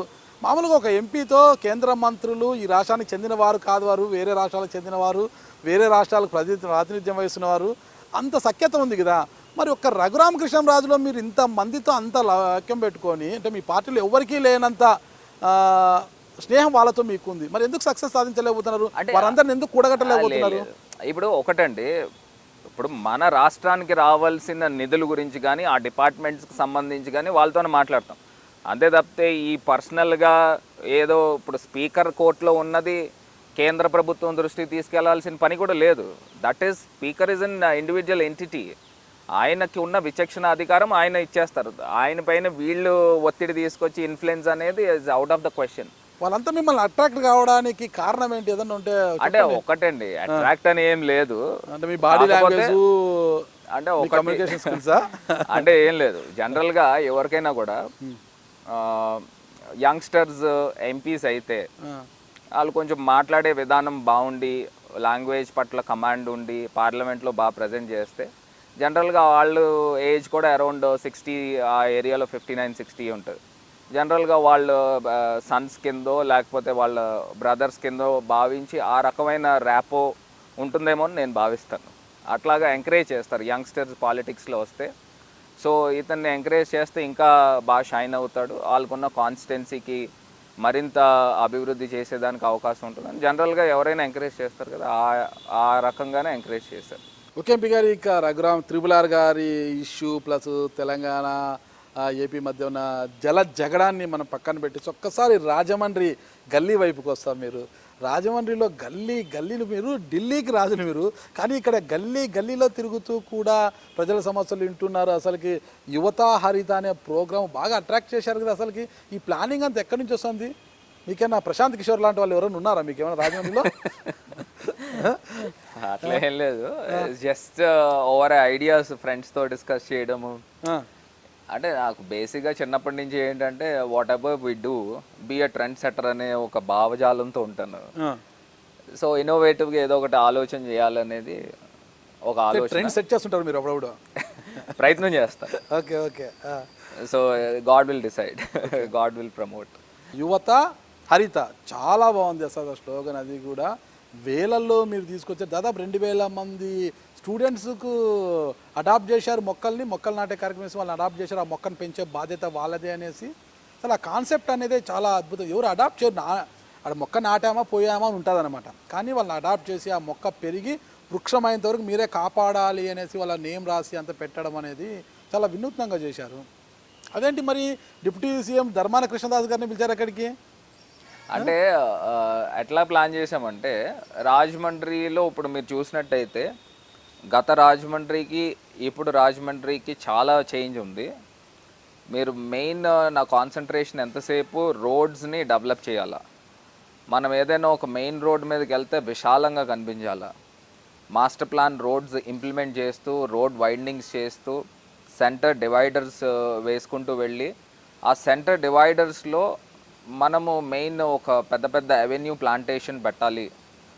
అవి కూడా ఏదంటే మనం ఏదో చిన్న మొక్కలు ఒక 3 feet 4 feet మొక్కలు కాకోకుండా మినిమం ఒక 6 feet హైట్ ఉన్న చెట్లు లాంటివే మనం అక్కడ పాతిపించాలి. సో అట్లాగా రాజమండ్రిలో ప్రధానమైన రోడ్స్ ఒక 10-12 రోడ్స్ పెద్ద పెద్ద రోడ్స్ ఉన్నాయి. ఆల్మోస్ట్ ఒక 1 kilometer 2 kilometer లెంత్లో ఉంటాయి. అవన్నీ మా మురళీమోహన్ గారు గుర్తించలేదంటారు అప్పుడు? సర్లేండి, ఇంకా అది అయిపోయింది. సో మరి అందు గురించే కదా ప్రజలు తిరస్కరించారు. సరే, ఏదైనప్పటికీ will not go in to that. మన ఈ ఏదైతే రోడ్స్ ఉన్నాయో ఆ రోడ్స్ని ఆ సెంటర్ డివైడర్స్లో యూత్ని అందరినీ ఇన్వాల్వ్ చేయాలి. సో ఒక్కొక్క రోడ్డు ఒక్కొక్క కాలేజ్కి డెడికేట్ చేస్తున్నాము. డెడికేట్ చేసి సో పలానా రోడ్డు ఉందంటే అది that road belongs to Aditya college, పలానా రోడ్ ఉందంటే that road belongs to Chaitanya college అని డెడికేట్ చేసి ఆ రోడ్లో సుమారుగా ఒక 300-400 చెట్లు పడుతున్నాయి మీడియన్స్లో. అది ప్రతి స్టూడెంట్కి ఒక్కొక్క చెట్టుని మీరు అడాప్ట్ చేసుకోవాలి. And from that day this is your baby, this tree is your baby and it will be named as your name. Okay, ఇప్పుడు మీ పేరు నాగరాజ్ గారు అని ఉందనుకోండి, ఆ చెట్టుకి నాగరాజ్ అని పేరు పెట్టాం. అక్కడ బోర్డు పెట్టి జియో ట్యాగింగ్ చేసినాం. సో మీరు కనీసము జియో ట్యాగింగ్ చేశారు? జియో ట్యాగింగ్ కూడా చేస్తాం. వారానికి 2 రోజులైనా మీరు ఒక 2 liter వాటర్ బాటిల్ తీసుకుని వచ్చి ఆ మొక్కకు నీళ్ళు పోయండి. Even though municipal corporation will take care of all these trees, అయినప్పటికీ కూడా ఒక బాండేజ్ క్రియేట్ చేయాలి. యువతకి బాధ్యత, బంధము బాధ్యత రెండు కల్పించారు. బాండేజ్ క్రియేట్ చేయాలి. మిమ్మల్ని చూసి ఇంకో 10 మంది ఇన్స్పైర్ అవ్వాలి. నేను కూడా మొక్కను నాటాలి, నేను కూడా అది నా పేరు రావాలని ఇన్స్పైర్ అవ్వాలి. అట్లాగా రాష్ట్ర వ్యాప్తంగా ఫస్ట్ రాజమండ్రి తీసుకుని రాజమండ్రి అంతా కూడా ఒక హరితవనం చేయాలనేది ఒక ఆలోచన. ఓకే, సో ఆలోచనలో స్టూడెంట్స్ తలుచుకుంటే ఏదైనా చేయొచ్చు. వాళ్ళని ఇన్వాల్వ్ చేసి వాళ్ళకి కనుక చిన్న స్పార్క్ వెలిగిస్తే అది ఒక పెద్ద బుష్ ఫైర్ లాగా అయ్యి మొత్తము రాజమండ్రిలో ఎంతమంది అయితే స్టూడెంట్స్ పిల్లలు ఉన్నారో రైట్ ఫ్రమ్ స్కూల్స్ కాలేజెస్ వీళ్ళందరూ కూడా ఒక్కొక్క మొక్కని అడాప్ట్ చేసుకుంటే అసలు అది మరి ఇమాజినేషన్ సంథింగ్ డిఫరెంట్ ఉంది. సో అట్లా పిల్లల్ని చూసి పెద్దవాళ్ళు కూడా ఇన్స్పైర్ అయ్యి ఇప్పుడు మనం చూసాము ఈ పాండమిక్లో మనకి మెయిన్ సోర్స్ అవసరం ఏం పడిందంటే ఆక్సిజనే కదా. సో అట్లాగా నా ఆలోచన ఏంటంటే ఒక 2-3 సంవత్సరాల్లో రాజమండ్రికి ఏదైతే టెంపరేచర్ ఉష్ణోగ్రత ఉందో దాన్ని తగ్గిద్దాము. కనీసం ఒక 2-3% అయినా తగ్గించాలా, 2-3% అయినా తగ్గిద్దామా అని వాళ్ళతో ప్రతిజ్ఞ చేయిస్తున్నాం. అక్కడ ఒక స్టేజ్ ఒకటి ఏర్పాటు చేసి పిల్లలందరికీ కూడా వాళ్ళకు ఒక మంచి మెసేజ్ ఇచ్చి సో మనం will make Rajahmundry as a green city. Bengaluru ఏ రకంగా అయితే అయింది అట్లా రాజమండ్రిని కూడా గ్రీన్ సిటీ చేద్దాము. సో ఆ డివైడర్స్ మధ్యలో మనకు ఆ మొక్కలు వస్తే ప్రజలందరూ కూడా వెళ్తూ ఉంటారు, ఏంటి బోర్డ్స్ ఇలా ఉన్నాయి, ఈ మొక్కకి ఈ పేరు అనమాట. సో ఒకళ్ళని చూసి ఒకళ్ళు ఇన్స్పైర్ అవుతారనే ఒక అంశంతో మేము ముందుకు వెళ్ళాము. మళ్ళీ సెకండ్ వేవ్ ఆఫ్ పాండమిక్ వచ్చింది. సో మళ్ళీ అది కొంచెం బ్రేక్ పడింది. ఆల్మోస్ట్ మేమైతే ఒక 6 roads దాకా చేసినట్టున్నాం, 5 roads చేసినట్టున్నాము. ఈ 5 roads కూడా 5 colleges డిఫరెంట్ కాలేజెస్ని పిలిపించి వాళ్ళతో మొక్కలు నాటిపించాము. సో రాబోయే రోజుల్లో కూడా ఇదంతా కూడా ఒక రెవల్యూషన్గా ఒక విప్లవాత్మకంగా ముందుకు తీసుకువెళ్ళి మొత్తం అందరిని ఇన్వాల్వ్ చేస్తాం. Rajahmundry should set an example to the whole India అని కూడా అన్నాను, వరల్డ్లోనే ఎగ్జాంపుల్ సెట్ చేయాలనేది నా టార్గెట్. ఓ, అంత పెద్ద లక్ష్యం పెట్టుకున్నారా? అందుకేనా ధర్మాన కృష్ణదాస్ గారు మీ ప్రోగ్రామ్ చూసి ఇంప్రెస్ అయిపోయారు. ఈ ప్రోగ్రామ్కి వచ్చారు, చీఫ్ గెస్ట్గా వచ్చారు, చాలా ఇంప్రెస్ అయిపోయారు. వాళ్ళ కుమారుని కూడా మిమ్మల్ని ఫాలో కామన్నారంట? అలా అని ఏం లేదులేండి, జస్ట్ లైక్ మేమంతా ఒకటే ఏజ్ గ్రూప్ దాంట్లో. సో ఆయన వచ్చినప్పుడు కూడా ఆయన కూడా చాలా ఎక్కువ సేపు స్పెండ్ చేశారు డిప్యూటీ సీఎం అయినప్పటికీ కూడా. మీరు ఇంప్రెస్ చేస్తున్నారండి. నిన్నటి రోజు నేను కూడా వినపడినా మీరు ఢిల్లీ నుంచి హైదరాబాద్ ఎయిర్పోర్ట్ దిగారు, మీతో పాటు నామా నాగేశ్వరరావు దిగారు ఎంపీ గారు. మిమ్మల్ని చూసి ఓ ఎంపీ గారు మీరు కూడా ఉన్నారా ఫ్లైట్లో, అయ్యో మిమ్మల్ని చూడలేదు, చూసింటే కాసేపు మాట్లాడే వాళ్ళమి, మీ ప్రోగ్రామ్స్ చాలా బాగున్నాయి, అసలు రచ్చబండ ద్వారా చాలా మంచి మంచి కార్యక్రమాలు చేస్తున్నారు, చాలా బాగా ఇన్నోవేటివ్గా ఉంది అది ఇదని పొగిడారు మిమ్మల్ని. ఏంటి అసలు ఇంతలా పోతున్నారు? అసలు అనిపించలేదు ఫస్ట్ రోజు మిమ్మల్ని నేను ఇంటర్వ్యూ చేసినప్పుడు, రాజమండ్రి పార్లమెంట్ సమన్వయకర్తగా మిమ్మల్ని ఇంటర్వ్యూ చేసినప్పుడు, ఈయనలో అంత విషయం ఉందా, సక్సెస్ సాధించగలరా, ప్రస్తుతం ఉన్న ఈ రాజకీయాల్లో ఈయన రాణించగలరా అని నాకే ఒక ఆలోచన ఉండిందనమాట ఆ రోజు. కానీ ఈ రోజు నా ఆలోచనలన్నీ కూడా తప్పు అని నేనే అనుకునే పరిస్థితి వచ్చిందనమాట. ఎవరిని కూడా తక్కువ అంచనా వేయకూడదు అనేది, ఎవరిలో ఎంత శక్తి ఉందో, ఎవరిలో ఎంత మేధస్సు ఉంటుంది. ఎందుకంటే మళ్ళీ రెండో ఇంటర్వ్యూలో మీ ఎలక్షన్ అప్పుడు చేసినప్పుడు కూడా మీరు మంత్రాలు చదవడము అవన్నీ చూశాక నేను కొద్దిగా ఇంప్రెస్ అయిపోయాను. ఇప్పుడు పూర్తిగా ప్రతి ఒక్కరు ఇంప్రెస్ అయిపోతున్నారు. అంటే జగన్ గారి మటుకి నన్ను గుర్తించారు. యువకులే కాదు యువతలు కూడా ఇంప్రెస్ అయిపోతున్నారు మీ వీడియోస్ చూసి. మీరు ఇలా చెప్తున్నారా? జగన్ గారు నన్ను గుర్తించారు. డే 1 నేను యాక్చువల్గా గత ఇంటర్వ్యూస్లో కూడా చెప్పాను, మా ఫాదర్కి ప్రమోట్ చేయడానికి ఎంపీ సీట్ గురించి అని నేను వెళ్ళడం జరిగింది.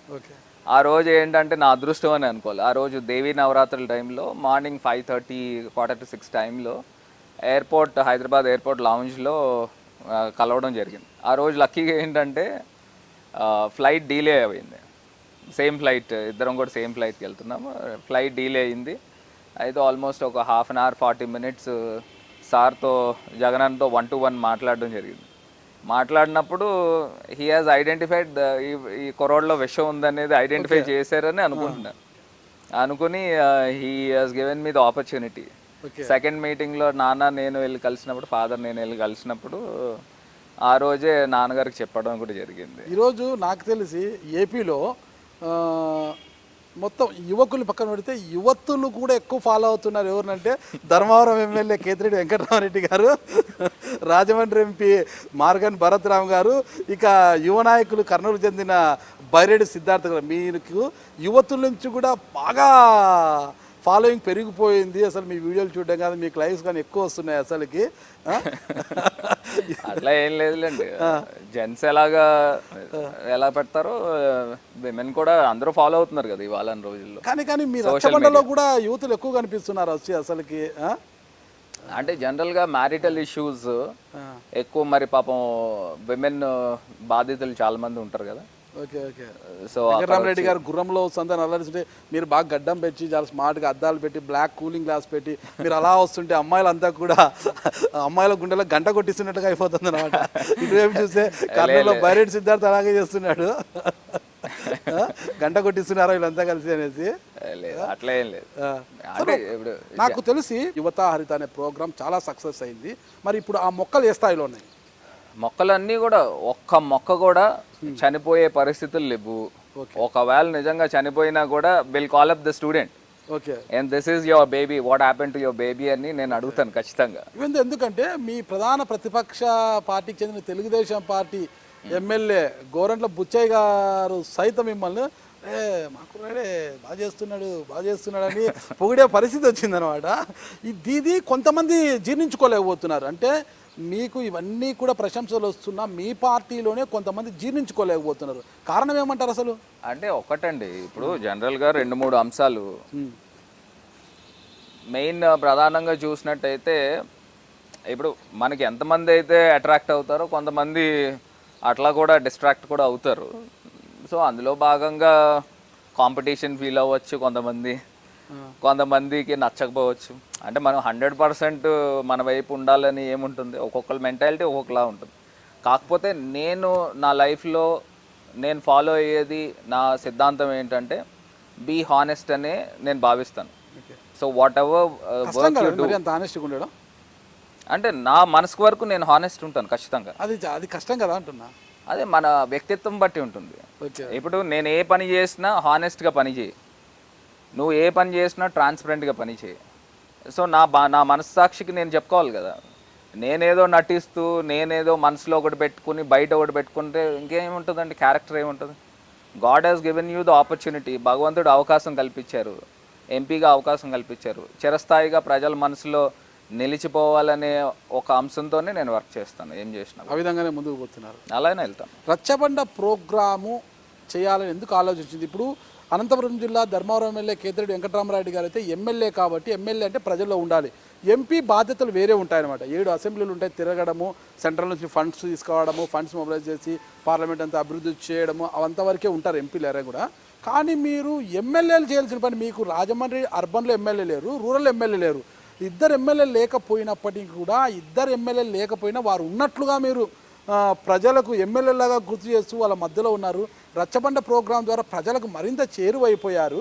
అసలు అది ఎవరు డిజైన్ చేశారు? అసలు రచ్చబండ ప్రోగ్రామ్ ఇలా చేయాలి చేస్తే బాగుంటుందని అసలుకి అదే ఇందాక కూడా చెప్పినట్టు ఫ్రెండ్స్తో మామూలు జనరల్గా అక్కడ కార్యకర్తలతోనే డిస్కస్ చేస్తూ ఉంటాము. డిస్కస్ చేస్తూ ఉన్నప్పుడు ఆ డిస్కషన్లో భాగంగా సాగర్ అని ఒక జగన్ గారికి బాగా క్లోజ్ ఒక ఆయన, అంటే పులివెందల నుంచే ఉన్నారు.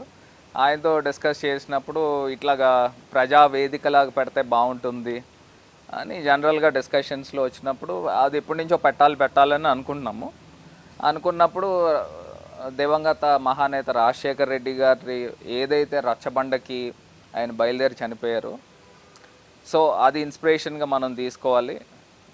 ప్రజలకి అందరికీ కూడా మనము సర్వీస్ ఏ రకంగా చేయాలి, వాళ్ళు ఎంతో కష్టంతో ఎంతో బాధతో చాలా దూరం నుంచి వస్తారు. మనం ఒకసారి వచ్చిన వాళ్ళకి ఇమీడియట్గా వాళ్ళకి పరిష్కార మార్గం చూపించాలి, అక్కడికక్కడే చూపించాలి, మ్యాక్సిమం వర్క్ అక్కడే కంప్లీట్ చేసేయాలి. మళ్ళీ సేమ్ పర్సన్ నా దగ్గరికి రెండోసారి వస్తే నేను మా పిఎస్ని ఒప్పుకోను. అంటే కొన్ని జటిలమైన పనులు ఉంటే జనరల్గా 1-2 సార్లు వస్తూ ఉంటారు. అదే పర్సన్ను మళ్ళీ అదే పని మీద మళ్ళీ నా దగ్గరకు వస్తే నేను I will not accept my PS. నాకు వర్క్ చేసేవాళ్ళు కూడా నాకు సపోర్టివ్గా 7-8 మెంబర్స్ ఉంటారు. ఫోన్స్ చేయడం అయితే కానివ్వండి, ఆ ఫైల్స్ తీసుకోవడం అయితే కానివ్వండి, అక్కడికక్కడే పరిష్కార మార్గంలో నేను చూపించడానికే నేను ప్రయత్నం చేస్తున్నాను. అట్లాగా నా దగ్గర కొన్ని వేల కేసెస్ వచ్చినాయి. వచ్చిన వాటిల్లో నాకు తెలిసి ఒక 5 to 6 చాలా జటిలమైన కేసెస్ వచ్చినాయి. ఆ కేసెస్ వలన కొంతమంది ఒక 5-6 సార్లు కూడా తిరిగిన సందర్భాలు కూడా ఉన్నాయి. అవి నాకు చాలా బాధ అనిపిస్తుంది. అరే నేను చేయలేకపోతున్నాను ఈ సమస్యని. అంటే సమస్యను మీ దృష్టికి తీసుకొచ్చిన తర్వాత మీరు అక్కడికక్కడే అధికారులకు ఫోన్ చేస్తున్నారు. వాళ్ళు ఫోన్ ఎత్తేంత వరకు 1-2 సార్లు చేస్తున్నారు. మీరు మీ ఫోన్ ఎత్తకపోతే పిఏతో చేపిస్తున్నారు, మళ్ళీ వేరే వాళ్ళతో మాట్లాడారు. పిఏ చేసి ఇచ్చిన తర్వాతనే మీరు మాట్లాడుతున్నారు. నేను ఎంపీని మాట్లాడుతున్నాను అది అని చెప్తున్నారు. ఫస్ట్ ఎంపీ అంటారు, నేను భరత్ మాట్లాడుతున్నా అంటారు. అవుతారు సరిగ్గా నేను ఎంపీని అంటున్నారు అనమాట. ఫస్ట్ పేరు చెప్పి తర్వాత ఎంపీ అని చెప్తున్నారు. అక్కడ నుంచి ఏం ఆన్సర్ వస్తుందో తెలియదు, నేను పంపిస్తున్నాను చేయాలని చెప్తున్నారు. అది పంపించిన తర్వాత దాన్ని ఫాలో చేస్తున్నారా? వర్క్ అయిందా లేదా ఏంటి అనేది ఫాలో చేస్తున్నారు అసలు ఎవరైనా? ఖచ్చితంగా అండి. ఇప్పుడు వాళ్ళకి పిఏని అటాచ్ చేసేస్తున్నాం. పిఏని అటాచ్ చేసి ఒకవేళ మీరు అక్కడికి వెళ్ళిన వెంటనే వాళ్ళు ఒకవేళ మీకు స్పందించకపోతే ఇమీడియట్గా పిఏ కాంటాక్ట్ చేయండి. కాంటాక్ట్ చేసి మీరు ఇమీడియట్గా అక్కడికక్కడ ఇష్యూ సాల్వేషన్ అయిపోవాలి. అది ఏదైనా హేతుబద్ధంగా ఉంటే ఖచ్చితంగా సాల్వేషన్ చేస్తాం. కొంతమంది జనరల్గా వస్తూ ఉంటారు, అన్ని చోట్ల ప్రయత్నం చేసి వాళ్ళ దగ్గర ఆ సబ్స్టాన్స్ లేకపోయినా ఏదో రకంగా చేయించుకోవాలని ఇట్లా రకరకాలు జనాలు వస్తూ ఉంటారు. వచ్చినప్పుడు కూడా వాళ్ళ దగ్గర ఏదైనా తప్పులు ఉంటే ఇమీడియట్గా మీ దగ్గర తప్పు ఉంది, సో ఐ కెనాట్ డూ అని చెప్పేసి కూడా నేను చెప్పిన సందర్భాలు కూడా చాలా ఉన్నాయి. ఇంత కరోనా విలయతాండం చేస్తున్నా కూడా, అంత వందలు వేల మంది తండోపతండాలుగా వస్తున్నా జస్ట్ మీరు ఒకసారి మాస్క్ పెట్టుకుంటున్నారు, ఒకసారి తీసేస్తున్నారు. అంత ధైర్యంగా ఎలా చేయాలి? ఎవరికైనా ప్రాణాల మీద తిప్పే, మీది ప్రాణమే మాది ప్రాణం, ఎవరిదైనా ప్రాణమే. మరి చాలామంది ఈరోజు కరోనా అంటే ఇంట్లో లోపల బెడ్రూమ్లోంచి కూడా బయటికి రావడం లేదు. చాలామంది ప్రజాప్రతినిధులు అసలు ఇల్లు వదిలి బయటికి రావడం లేదు. చాలామంది ఎమ్మెల్యేలను కూడా చూస్తున్నాను కూడా. ఏమనంటే కరోనానా ఎక్కడన్నా బయటికి పోయేది అంటున్నారు. ఆ పరిస్థితుల్లో కూడా మీరు చెట్టు కింద అన్ని వేల మందితో కలిసి వినతులు స్వీకరించి ప్రతిదీ అందరూ వస్తారు, పేపర్ ఇస్తారు, మనకు చూపిస్తారు కదా. ఒక షాపుకి వెళ్ళి ఒక 10 రూపాయల నోట్ ఇట్లా ఇచ్చినారు అంటే ఏదైనా ఒక నోట్ ఇచ్చినా ఆ నోట్ ఇలా తీసుకోవడం వల్ల ఇంకో దానివల్ల కూడా కరోనా వస్తుంది అనేది అట్లన్నీ మనకు చూపిస్తున్నారు. అయినప్పటికీ మీరు అన్ని వినతులు తీసుకోవడము, మాట్లాడడము, చేయడము ఇంత చేస్తున్నారు అంటే ఆ గుండె నిబ్బరము, ఆ ధైర్యం అనేది ఎలా వచ్చింది అసలుకి? అంటే నేను ఫస్ట్ వేవ్ స్టార్ట్ అయినప్పుడు ఐ వాజ్ ఇన్ ఢిల్లీ అనమాట. ఓకే. ఢిల్లీలో ఉన్నప్పుడు అసలు కోవిడ్-19 అంటే అందరికి ఒక రకమైన భయం ఉంది. సో నేను ఆ రోజుల్లోనే ఢిల్లీ నుంచి, అప్పుడు ఢిల్లీలో బాగా ఎక్కువ కేసెస్ ఉన్నాయి. సో రాజమండ్రిలో అప్పుడు ఆంధ్రాలో పెద్దగా లేకుండే. ఆ టైంలో నేను ఢిల్లీ నుంచి ఇక్కడ వచ్చినప్పుడు కూడా నేను first 14 days almost 2 weeks 3 weeks దాకా క్వారంటైన్ ఉన్నాను. నేను సెపరేట్ ఫ్లాట్లో ఉండి మా ఫ్యామిలీతో దూరంగా ఉండి అంటే ఈవెన్ దో నాకు కోవిడ్ లేకపోయినప్పటికీ కూడా అప్పుడు అది ఏంటనేది తెలీదు. అంటే ఒకళ్ళ నుంచి ఒకళ్ళకి ఇమ్మీడియట్గా స్ప్రెడ్ అవుతుందా ఏంటా అనేది ఆ టైంలోనే నేను క్వారంటైన్ ఉన్నాను. క్వారంటైన్ ఉన్న తర్వాత నేను నా సేఫ్టీ ప్రోటోకాల్స్, హెల్త్ ప్రోటోకాల్స్ అన్నీ కూడా ఫాలో అవుతున్నాను. కాకపోతే నాకున్న కాన్ఫిడెన్స్ ఏంటంటే ఐఎమ్ యంగ్స్టర్. రెండోది నేను ప్రాపర్ డైట్ తీసుకుంటాను, వైటమిన్స్ అన్నీ కూడా సమృద్ధిగా ఉన్నట్టే చూసుకుంటాను. రెండోది ఇంటర్మీడియట్ ఫాస్టింగ్ ఒకటి చేస్తాను. ఓకే. డేలో 16 to 18 hours ఫాస్టింగ్లో ఉంటాను. సో కొన్ని చదివినాను అనమాట. ఇంటర్మీడియట్ ఫాస్టింగ్ చేస్తే కూడా it will be helpful to get rid of COVID అనేది కూడా ఎఫెక్ట్ కాలేదు ఇంతవరకు ఏంది? ఇప్పుడు దాకా ఎప్పుడు రాలే. కాకూడదు కూడా, ఎందుకంటే ప్రజల సో ఒకసారి అయితే భయపడ్డారు ఇంట్లో, ఫ్యామిలీ భయపడ్డారు. ఓకే. ఏంటంటే నేను విజయవాడ వెళ్ళాను. విజయవాడ వెళ్ళి వచ్చినప్పుడు మా కార్లో, సేమ్ కార్లో ప్రయాణం చేసిన కార్లో డ్రైవర్కి, ఇద్దరు గన్మ్యాన్స్కి కోవిడ్ వచ్చింది. సో సమ్హౌ ఎస్కేప్డ్ అనమాట, నాకు రాలేదు. ఓకే. సో ఆ రోజు కూడా కోవిడ్ టెస్ట్ చేయించుకుని ఒక 2 days బయట ఉండి కోవిడ్ టెస్ట్ చేయించుకుని అప్పుడు ఇంటికి వెళ్ళాను అనమాట. సో ఇంట్లో కూడా ఎలాగ పిల్లలు, చిన్న పిల్లలు, జెవెనైల్స్, బేబీ ఉన్నారు కాబట్టి so I should be more careful. జనరల్గా ఇప్పుడు కూడా నేను ఇంట్లో ఉన్నప్పుడు I will stay in my separate room. Okay. Okay. పిల్లలందరూ they stay in separate room. So ఆ డిస్టెన్స్ మెయింటైన్ చేస్తాను, ఎందుకంటే నేను జనరల్గా పబ్లిక్తోనే ఉంటాం కాబట్టి. ఓకే. ఓకే. సో వాళ్ళతో ఆడుకుంటాము, బట్ అలా అని చెప్పేసి కరెక్ట్ అండి. మర్చిపోయారా మంత్రాలని, లలితా సహస్రనామము ఇవన్నీ కూడా మర్చిపోయినారా, ఇంకా గుర్తున్నాయా? ఒకసారి ఇక్కడ నాటుకున్న తర్వాత మెమరీ ఇప్పటికీ ఉంది నాకు. నా ఫస్ట్ ఇంటర్వ్యూలో మీరు చెప్పిన మంత్రాలను చూసి నేను అసలు ఇదైపోయాను, ఇప్పటికీ ఉంది. అంటే రాజకీయాల్లోకి వచ్చిన అవి మాత్రం అలాగే ఉన్నాయన్నమాట. ఒకసారి మనసులో ఉంటే ఇంకా అది జీవితాంతం చనిపోయేదాకా పోదు, బయటికి పోదు. ఇంకా రచ్చబండను ఇంకా ఇట్టే సుదీర్ఘకాల పాటు కొనసాగించాలనుకుంటారా, ఇంకా దీని పరిధిని పెంచాలనుకుంటున్నారా? అంటే బయట ప్రాంతాల నుంచి, ఇతర పార్లమెంటులు, ఇతర అసెంబ్లీల నుంచి కూడా మీ దగ్గరకు వచ్చేస్తున్నారు అసలుకి? అంటే ఇది ఒకటి మనం ఏం చేస్తున్నానంటే, జనరల్గా ఇది ఫేస్బుక్లో లైవ్ ఒకటి పెడుతున్నాము. లైవ్ పెడుతున్నప్పుడు సో దట్ అంటే ఒకటి పబ్లిసిటీ అని చాలామంది చెప్తూ ఉంటారు. ఇప్పుడు చేసేది ఏదో నువ్వు 4 గోడల మధ్యలో చేయొచ్చు కదా. ఎలా పబ్లిసిటీ అనేది కాదండి, ప్రజానాయకుడు, ప్రజాప్రతినిధి అన్నప్పుడు ఖచ్చితంగా ఉండాలి, చేసేది చూపించుకోవాలి. ఎందుకంటే మళ్ళీ ఎన్నికలకు పోవాలి, మేము చేస్తున్నామని, అది తప్పేం కాదు. చేయకుండా చూపించుకుంటే తప్పు, చేసేది చూపించుకోవడం తప్పు లేదు. ఒక్కొక్కసారి అది మనకి ప్రమాదం అవుతుంది ఆ లైవ్ ప్రోగ్రామ్ అనేది. ఎందుకని అంటారా? ఇటీవల మీరు అంటే గత నెలలో ఈ కోవిడ్ సమయంలోనే మీ కోఆర్డినేటర్, రాజమండ్రి కోఆర్డినేటర్ ఆకుల సత్యనారాయణ గారి పిలుపు మేరకు ఆయన ఇంటికి వెళ్ళారంటే, ఆయన ఏదో కోవిడ్ పేషెంట్ని తరలించడానికి వ్యాన్ లేదు, మారుతి ఒమ్ని వ్యాన్ లేదో ఆయన ఏర్పాటు చేశారు. దానికి మిమ్మల్ని రామన్నారు. మీ వెంట లైవ్ అట్టే ఫాలో అయింది మిమ్మల్ని. అటుకి వెళ్ళిన తర్వాత ఆయన మాట్లాడము, ప్రభుత్వం చేతులు ఎత్తేసింది, ప్రభుత్వం ఫెయిల్యూర్ అయిపోయిందని, అది లైవ్లో అలాగే బయటకు వచ్చేసింది, సొంత పార్టీ వారే అంటున్నారు అనేసి అది కూడా వైరల్ అయింది కదా. యాక్చువల్గా ఆయన మాట్లాడిన వర్షన్ సరే కొంచెం దూకుడుగా మాట్లాడినప్పటికీ, ఆయన గవర్నమెంట్ అంటే లోకల్గా ఉన్న, స్థానికంగా ఉన్న అధికారులని ఉద్దేశించి మాట్లాడారు.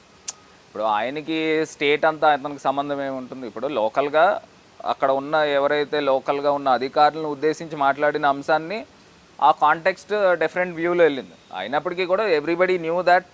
కానీ మీ దృక్పథం వేరేలేండి, మీ పార్టీ నాయకుడు మీ దృక్పథం వేరే, ఆయన మాట్లాడింది వేరే.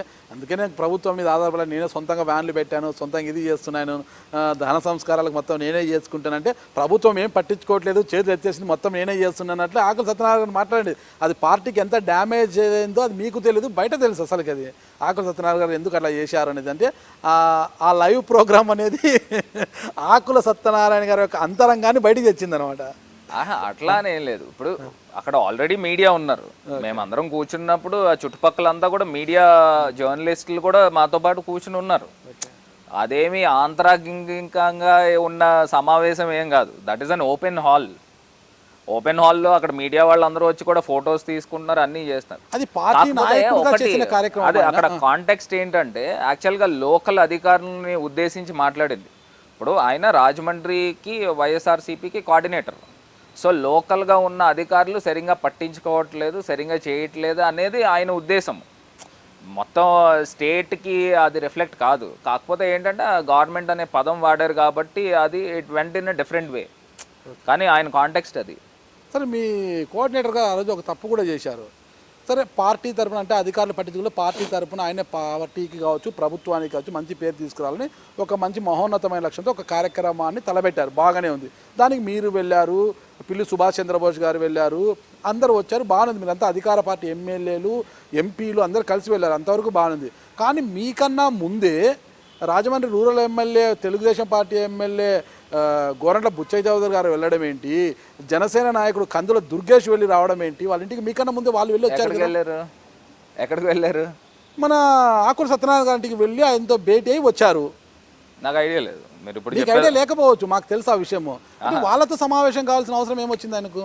నాకైతే ఐడియా లేదు. సమావేశం కాదు, పిలిచి ఉంటే ఒకవేళ పిలిస్తే జనరల్గా ఆయన సేవా కార్యక్రమం చేస్తున్నాడు కాబట్టి మామూలుగా ఏమన్నా ఉంటే పిలిచి ఉండొచ్చు. కానీ వాళ్ళు వచ్చారని కూడా మీరు చెప్పేదాకా కూడా నాకు తెలియదు. ఓకే, వాళ్ళు వెళ్ళి వచ్చారు. ఏంటి అసలు ఏం చేస్తున్నారు ఆకులు? ఎందుకంటే ఆకుల సత్యనారాయణ గారిని కోఆర్డినేటర్గా తెచ్చిపెట్టిందే మీరు, కోఆర్డినేటర్ తెచ్చిపెట్టిందే మీరు. అంటే ఆకుల సత్యనారాయణ గారు ఈరోజు వ్యవహరిస్తున్న శైలి కారణంగా కార్యకర్తల్లో భరత్ రామ్ గారికి కాస్త డ్యామేజ్ ఏర్పడుతుంది అంటున్నారు అనమాట. అంటే ఒకటండి, ఇప్పుడు ఆయన ఎక్స్ఎమ్మెల్యే గతంలో 2014లో కూడా ఆల్మోస్ట్ 30,000 29,000 మెజారిటీతో గెలిచారు. సో రాజమండ్రిలో కూడా మనం చూసినట్టయితే మొన్న 2019లో రౌతు సూర్యప్రకాష్ రావు గారు కూడా చాలా భారీ మెజారిటీతోనే ఓడిపోయారు. సో ఈయనకు ఆ మెజారిటీ వచ్చింది. నాకు ఎంతసేపు ఇండివిజువల్గా నాకు ఏ రకమైన ఏవి ఉండవు, నేను ఓన్లీ పార్టీ పాయింట్ ఆఫ్ వ్యూలోనే ఆలోచన చేశాను. 29,000 మెజారిటీ వచ్చింది గతంలో ఆకుల సత్యనారాయణ గారికి. సో డెఫినెట్గా పార్టీకి బెనిఫిట్ అవుతారు అన్న ఉద్దేశంలోనే సీఎం గారు ఆల్రెడీ ఆయన్ని ఆలోచనలో ఉన్నారు. నేను కూడా ఆయన అయితే బాగానే ఉంటారని నేను ఖచ్చితంగా మంచి ఆలోచనతోనే మీరు తీసుకొచ్చలేదు. కానీ ఆ విధంగా ఆయన అడుగులు వేయడం లేదు కదా, పార్టీకి డ్యామేజ్ చేసేలా మాట్లాడుతున్నాడు. క్యాడర్ పట్ల చాలా నిరక్షంగా వ్యవహరించడము, మహిళా క్యాడర్ పట్ల ఇది చేయడము. మహిళా క్యాడర్లు మామూలుగా హెయిర్ స్టైల్ సరిగ్గా లేకపోతేనే నీ హెయిర్ స్టైల్ బాగా నువ్వు ఆఫీస్కి రావద్దు అని ఇట్లా మాట్లాడడం పార్టీకి డ్యామేజ్ అవుతుంది. ఇవన్నీ గాలి వార్తలు, రకరకాల వాళ్ళు సోషల్ మీడియాలో వస్తున్నాయండి. అదే గిట్టని వాళ్ళు రకరకాలుగా మాట్లాడుకోవచ్చు. ఇంక ఇవన్నీ చాలా చిన్న చిన్న అంశాలు. సో రాజకీయాల్లో ఉన్నప్పుడు ప్రజాప్రతినిధులకు నాయకులకి కులాలు ఉండకూడదు. మీరు ఏ కులమో ఎవరికి తెలియకూడదు. మీరు అన్ని కులాలకు సంబంధించిన వారు, మీరు ఒక ఎంపీ అంటే. మరి ఆయన జక్కంపూడి గణేష్తో కలవడము, నేను జక్కంపూడి గణేష్ ఇద్దరము కాపులమే, మేమంతా ఒకటే కులమే, మేమంతా ఒకటే అన్నట్లుగా డంకా బజాయించడము, ఇవన్నీ ఏంటి అసలుకి? అంటే ఆయన కాపులకు మాత్రమే నాయకుడు, అంటే కాపు క్రెడిట్ లోన్స్ అని పెట్టడము, ఇవన్నీ పెట్టడం చూస్తే ఒక కులానికి ఆపాదిస్తున్నట్లుగా ఉంది, ఒక కులానికి నాయకులుగా ఉన్నట్టుంది. ఇదంతా పార్టీకి డ్యామేజ్ కాదంటారా? అంటే ఇప్పుడు ఆయన కాపు కులానికి చెందిన వ్యక్తి. జనరల్గా ఎవరికైనా ఆ కాస్ట్లో ఉన్నవాళ్ళు కాస్ట్ పైన అభిమానం ఉంటుంది. సో ప్రతి కాస్ట్లో కూడా ఎకనామికల్గా కూడా బ్యాక్వర్డ్ ఉన్నవాళ్ళు ఉంటారు. సో అందులో ఎవరైతే పేదవాళ్ళు ఉన్నారో వాళ్ళందరినీ కూడా ఆదుకోవాలనేది ఆయన ఆలోచన. సో నేను కూడా చెప్పాను సత్యనారాయణ గారు, ఇప్పుడు మనమంతా కూడా ఎవరైతే ఆర్థికంగా ఇబ్బందుల్లో ఉన్నవాళ్ళు వీళ్ళందరినీ కూడా మనం కలిపి మనం చేద్దాము సో అని ఆయన కూడా సజెషన్ ఇవ్వడం జరిగింది. ఆయన కూడా త్వరలో చేద్దామన్నట్టు కూడా మాట్లాడారు. సో ఇంకొకటి అంటారా, మిగతా వాళ్ళు అందరూ అనుకునేది రకరకాలుగా మాట్లాడుకోవచ్చు. కాకపోతే ఏంటంటే ఆయన ఉద్దేశం ఏంటంటే కాపు హ్యాపీ క్రెడిట్ పెట్టి కాపుల్లో ఉన్న పేద వర్గాలను ఆదుకోవాలనేది కూడా ఒక మంచి ఉద్దేశమే. ఎవరో ఒకళ్ళు నలుగురు 4 చేతులు వేస్తేనే కదండి మనం ముందుకెళ్ళేది. ఇప్పుడు అర్బన్కి ఏమో రౌతు సూర్యప్రకాష్ గారిని కాదని ఆయన తీసుకొచ్చారు. కడియంకు మళ్ళా చందన్ నాగేష్ గారిని ఎందుకు తీసుకొచ్చారు? మంచి ఫ్యామిలీ కదండి. ఇప్పుడు కడియం దగ్గరకు వచ్చేసరికి, కడియం అనే కాదు, రాజమండ్రి రూరల్, అది రాజమండ్రి రూరల్లో కూడా గతంలో కూడా వాళ్ళ ఫాదరు ఎమ్మెల్యే కింద పోటీ చేశారు తెలుగుదేశంలో. He van. అప్పుడు ట్రయాంగిల్ కాంటెక్స్ చేరింది. అప్పుడు ప్రజారాజ్యము, కాంగ్రెస్, తెలుగుదేశము. అందులో వీళ్ళ ఫాదర్ చందన రమేష్ గారు, అందులో కూడా ఆయన గెలవడం జరిగింది. గెలిచిన తర్వాత హీస్ ప్రూవెన్. మరి చందన్ నాగేష్ గారు కోఆర్డినేటర్గా అక్కడ ప్రూవ్ చేసుకొని నెక్స్ట్ ఎలక్షన్స్కి పోయి ఎమ్మెల్యేగా గెలవాలి. కానీ రాజమండ్రి మేయర్ కుర్చీ పైన కన్నేయడం ఏంటి? మళ్ళా అలానే ఏం లేదు, ఇప్పుడు పార్టీ డిసైడ్ చేస్తుంది. మీ దగ్గరకు వచ్చి కూడా ప్రతిపాదించారు కదా, నేను మేయర్కి వెళ్తానని. మీరు కూడా లేదు నువ్వు ఎమ్మెల్యేగా గెలుస్తావు, ఎమ్మెల్యేగా నేను వెళ్ళు నగేష్. కాదు, అసలు ఈ ఇన్ఫర్మేషన్ అంతా మీ దగ్గర యాడ్ వస్తుంది. వద్దు వద్దు మీరు వెళ్ళండి, మీరు ఎమ్మెల్యేగా గెలుస్తారు, ఎందుకు భయపడుతున్నావు నువ్వు, లేదు ఇంకా ఎక్కడో ఉంది కదా ఎమ్మెల్యే, నేను ఇప్పుడు ఒక మేయర్ అయిపోతానని. ఏమంత అవసరం ఏంటి, ఆయన ఎమ్మెల్యేగా ఉండొచ్చు కదా, మీరు అవకాశం ఇచ్చారు, దాన్ని ప్రూవ్ చేసుకోవచ్చు కదా. అంటే మీ నమ్మకాన్ని ఒమ్ము చేయకుండా పని చేయొచ్చు కదా. మళ్ళీ మీ దగ్గరకు వచ్చి నేను అంటే మేయర్కి ఇప్పుడు వెళ్తానని ఒక అంశం చెప్తానండి. ఇప్పుడు మొన్న ఆయన కోఆర్డినేటర్ మార్పు జరిగిన తర్వాత, అంటే జగన్ గారి యొక్క ధైర్యం గురించి చెప్తాను. జనరల్గా అప్పుడు కోఆర్డినేటర్ మార్పులు జరిగినప్పుడు మాకు అప్పుడు లోకల్ బాడీ ఎలక్షన్స్ వచ్చినాయి. ఆ ఎలక్షన్స్ టైంలోనే ఈ అబ్బాయి ప్రూవ్ చేసుకుంటాడు, ఈ అబ్బాయిని ఇప్పుడే మనం కోఆర్డినేటర్ కింద అనౌన్స్ చేయాలన్న ఉద్దేశంతో అనౌన్స్ చేశారు. జనరల్గా అందరూ ఏం చేస్తారు, ఇప్పుడు ఉన్న ఎగ్జిస్టింగ్ కోఆర్డినేటర్తోనే ఎలక్షన్ నడిపిన తర్వాత జనరల్గా నాయకత్వాన్ని మార్పు చేస్తారు. కానీ సార్ ఆలోచన అట్లా కాదు. జగన్ అన్న ఆలోచన ఎంతసేపు కూడా అగ్రెసివ్గా ఒకసారి అవకాశం ఇవ్వాలి, ఈ అబ్బాయి ఏంటనేది ప్రూవ్ చేసుకుంటాడు, అలవాటు అవుతాడు ప్రజలతో, నాకు ఇచ్చినట్టుగా. సో అట్లాగా అవకాశం ఇచ్చారు. ఇచ్చినప్పుడు కూడా కడియం మండల్ దగ్గర వచ్చేసరికి ఒక 10 పంచాయత్స్ ఉన్నాయి. అన్నీ కూడా మ్యాక్సిమం ఒక 3-4 మేజర్ పంచాయత్స్ ఉన్నాయి. అంటే 15,000 18,000 ఓట్లు ఉన్నాయి ఒక్కొక్క పంచాయతీలో. ఆ మేజర్ పంచాయత్స్లో జనరల్గా కొంత కాపు సామాజిక వర్గం ఎక్కువ ఉంటుంది, కొంత జనసేనకు కూడా కొంత ఎడ్జ్ ఉందన్నమాట కడియం మండల్ దగ్గరికి వచ్చేసరికి. గతంలో కూడా పవన్ కళ్యాణ్ గారు కూడా అక్కడ పొట్టిలంక అని ఒక గ్రామం ఉంది, ఆ గ్రామాన్ని నేను అడాప్ట్ చేసుకున్నాను రీసెంట్గా. నాకు తెలియదు యాక్చువల్గా, ఊరికి చివరిని ఉంది కదా అని చెప్పేసి జనరల్గా అందరూ పక్కకి వదిలేస్తూ ఉంటారు. సో ఆ గ్రామాన్ని మనం దత్తత తీసుకోవాలని నేను జనరల్గా ఊహించాను, నేషనల్ హైవే మీద ఉందని. దానికి ముందర కూడా పవన్ కళ్యాణ్ గారు ఒక టూర్ చేసినప్పుడు ఆ పొట్టిలంక గ్రామాన్ని తిరిగారంట. So I have no clue అనమాట. ఆ గ్రామంను నేను దత్తత తీసుకోవడం కూడా జరిగింది. దాని తర్వాత ఈ యొక్క 10 పంచాయతీలకు కూడా మాకు 2019 ఎలక్షన్లో 33% ఓట్ షేర్ వచ్చింది. అంటే triangle context, Telugudesam, Janasena and YCP ముగ్గురికి సమానమైన ఓట్లు వచ్చినాయి ఆ కడియం మండల్ దగ్గరకు వచ్చేసరికి. బట్ వేరాజ్ మొన్న సర్పంచ్ ఎన్నికల్లో కనుక మా పార్టీ మద్దతుదారులు అక్కడేమో జనసేన, తెలుగుదేశము, బీజేపీ ముగ్గురు సంయుక్తంగా కలిసి పోటీ చేశారు. ముగ్గురు 3 జెండాలు వేసేసుకున్నారు, ఐ మీన్ కండువాలు. మేము సింగిల్గానే పోటీ చేసినాం. కానీ మాకు వచ్చిన ఓట్ షేర్ 48% వచ్చింది. అంటే 33 ఓట్ షేర్ ఎక్కడ, 48 ఎక్కడ. సో అప్పుడే he has proven, Chandana Nageswar almost 15% extra vote share రావడం అనేది కూడా నిజంగా స్వాగతించదగ్గ విషయం. సో ఆ ఓట్ షేర్ కూడా తీసుకుని నేను సీఎం గారితో అదే చెప్పాను, అన్న ఇట్లాగా కడియం మండల్లో 10 పంచాయత్స్ ఉంటే అసెంబ్లీ ఎన్నికల్లో we've got 33%, now we've got 48% of vote share, I'm so satisfied అన్న. సో కష్టపడి నేను తిరిగాను. అప్పుడు కూడా ఒకసారి బుచ్చయ్య చౌదరి గారు కూడా ఏదో సమ్ ఫంక్షన్లో కలిసినప్పుడు, అదేంది మీరు ఢిల్లీలో ఉండాల్సిన వాళ్ళు గల్లీల్లో తిరిగేసి మీరు పంచాయతీ ఎన్నికల్లో వార్డ్ మెంబర్లో తిరిగేస్తున్నారు, అసలు ఇక్కడ ఈ 2 టర్మ్స్ నేను ఇప్పుడు ఎమ్మెల్యే అయ్యాను, నాకు తెలుసు మీరేమి ఒకటి కూడా గెలవరు, అనవసరంగా ఇమేజ్ పాడు చేసుకుంటున్నావు అని ఆయన సజెషన్ తనిఖీ చేస్తున్నారు. మీరు ఆర్టీసీ బస్ స్టాండ్ తనిఖీ చేస్తున్నారు, బస్సులు ఎక్కి దిగుతున్నారు, బస్సుల్లో వాళ్ళకి సామాజిక దూరం పాటిస్తున్నారు లేదా అని చూస్తున్నారు. అప్పుడు నేను చెప్పినాను, మీరు చూడండి డెఫినెట్గా we're going to win the majority of seats అన్నాను. అట్లాగా 10 పోటీ చేస్తే ఆ 10 ఆటల్లో 5-6 సీట్లు అనుకుంటా మేము గెలిచినాం. మిగతా వీళ్ళందరూ కూడా కలిపి గెలిచి 4 సీట్లు గెలిచారు. So I'm so satisfied. But as far as the voting percent is concern, మాకు 15% ఓటింగ్ వచ్చింది. వాళ్ళు ఒకవేళ కనుక సెపరేట్గా కనుక వీళ్ళు పోటీ చేస్తుంటే 10కి 10 మేము గెలిచేవాళ్ళం. అట్లా ఆకుల సత్యనారాయణ గారి వ్యవహార శైలితో పార్టీ అధిష్టానము విసిగెత్తిపోయింది, త్వరలోనే మార్పు ఉంది అంటున్నారు, వాస్తవమా? అంటే పార్టీ స్ట్రెంథన్ అవడానికి పార్టీ నిర్ణయాలు తీసుకుంటారండి. పార్టీ నిర్ణయాలు తీసుకునే దాంట్లో ఈయన కూడా అలా అని చెప్పేసి, అంటే ఇట్ డిపెండ్స్, అక్కడ ఉన్న పరిస్థితులు, అక్కడ ఉన్న సందర్భాలని, అక్కడ ఉన్న గ్రాఫ్ బట్టి కూడా పార్టీ నిర్ణయాలు తీసుకుంటారు. ఓకే. ఇక ముఖ్యమైన ఘట్టానికి వస్తాం మనము, ముఖ్యమైన అంశం కూడా ఇది. అసలుకి రాజమండ్రి అని చెప్పగానే ఈరోజు మార్గాని భరత్ రామ్ గారు అందరికీ ఎలా గుర్తుకొస్తారో పీపుల్స్ లీడర్గా, అంటే జక్కంపూడి రాజా గారు, జక్కంపూడి రామ్మోహన్ గారు వారసులుగా రాజకీయాలకు వచ్చిన జక్కంపూడి రాజా సార్ ఈరోజు రాజానగరం ఎమ్మెల్యేగా ఉన్నారు ఆయన మీరు ఎలక్షన్స్కి ముందు వరకు చాలా మంచి మిత్రులు, బాగా కలిసి ఉండేవారు. అందరికీ కూడా రాజమండ్రికి మీరు ఒక రెండు కళ్ళు లాగా ఉండేవారు అనమాట. ఈరోజు ఆ రెండు కళ్ళకి ఏమైంది, అసలుకి ఏం జరుగుతోంది అసలుకి? అంటే మీరు అడగాలనుకున్నారు కదా. ఎడముఖం పెడముఖమైన ఒకవేళ కౌగిలించుకున్న ధృతరాష్ట్రుడి కౌగిలి అంటున్నారు. అది కడుపులో కత్తులు పెట్టుకొని కౌగిలించుకోవడము, ముసిముసినవలు ఆడుకోవడము అంటారు, అలా అయిపోయింది. ఎందుకు ఇద్దరి మధ్య గ్యాప్ ఎందుకు ఏర్పడింది? ఒకరిపై విమర్శలు చేసుకోవడము. చెప్పాలంటే మీరు కాస్త తగ్గుతున్నా అవతల వర్గం మాత్రం మిమ్మల్ని టార్గెట్ చేస్తూనే ఉంది.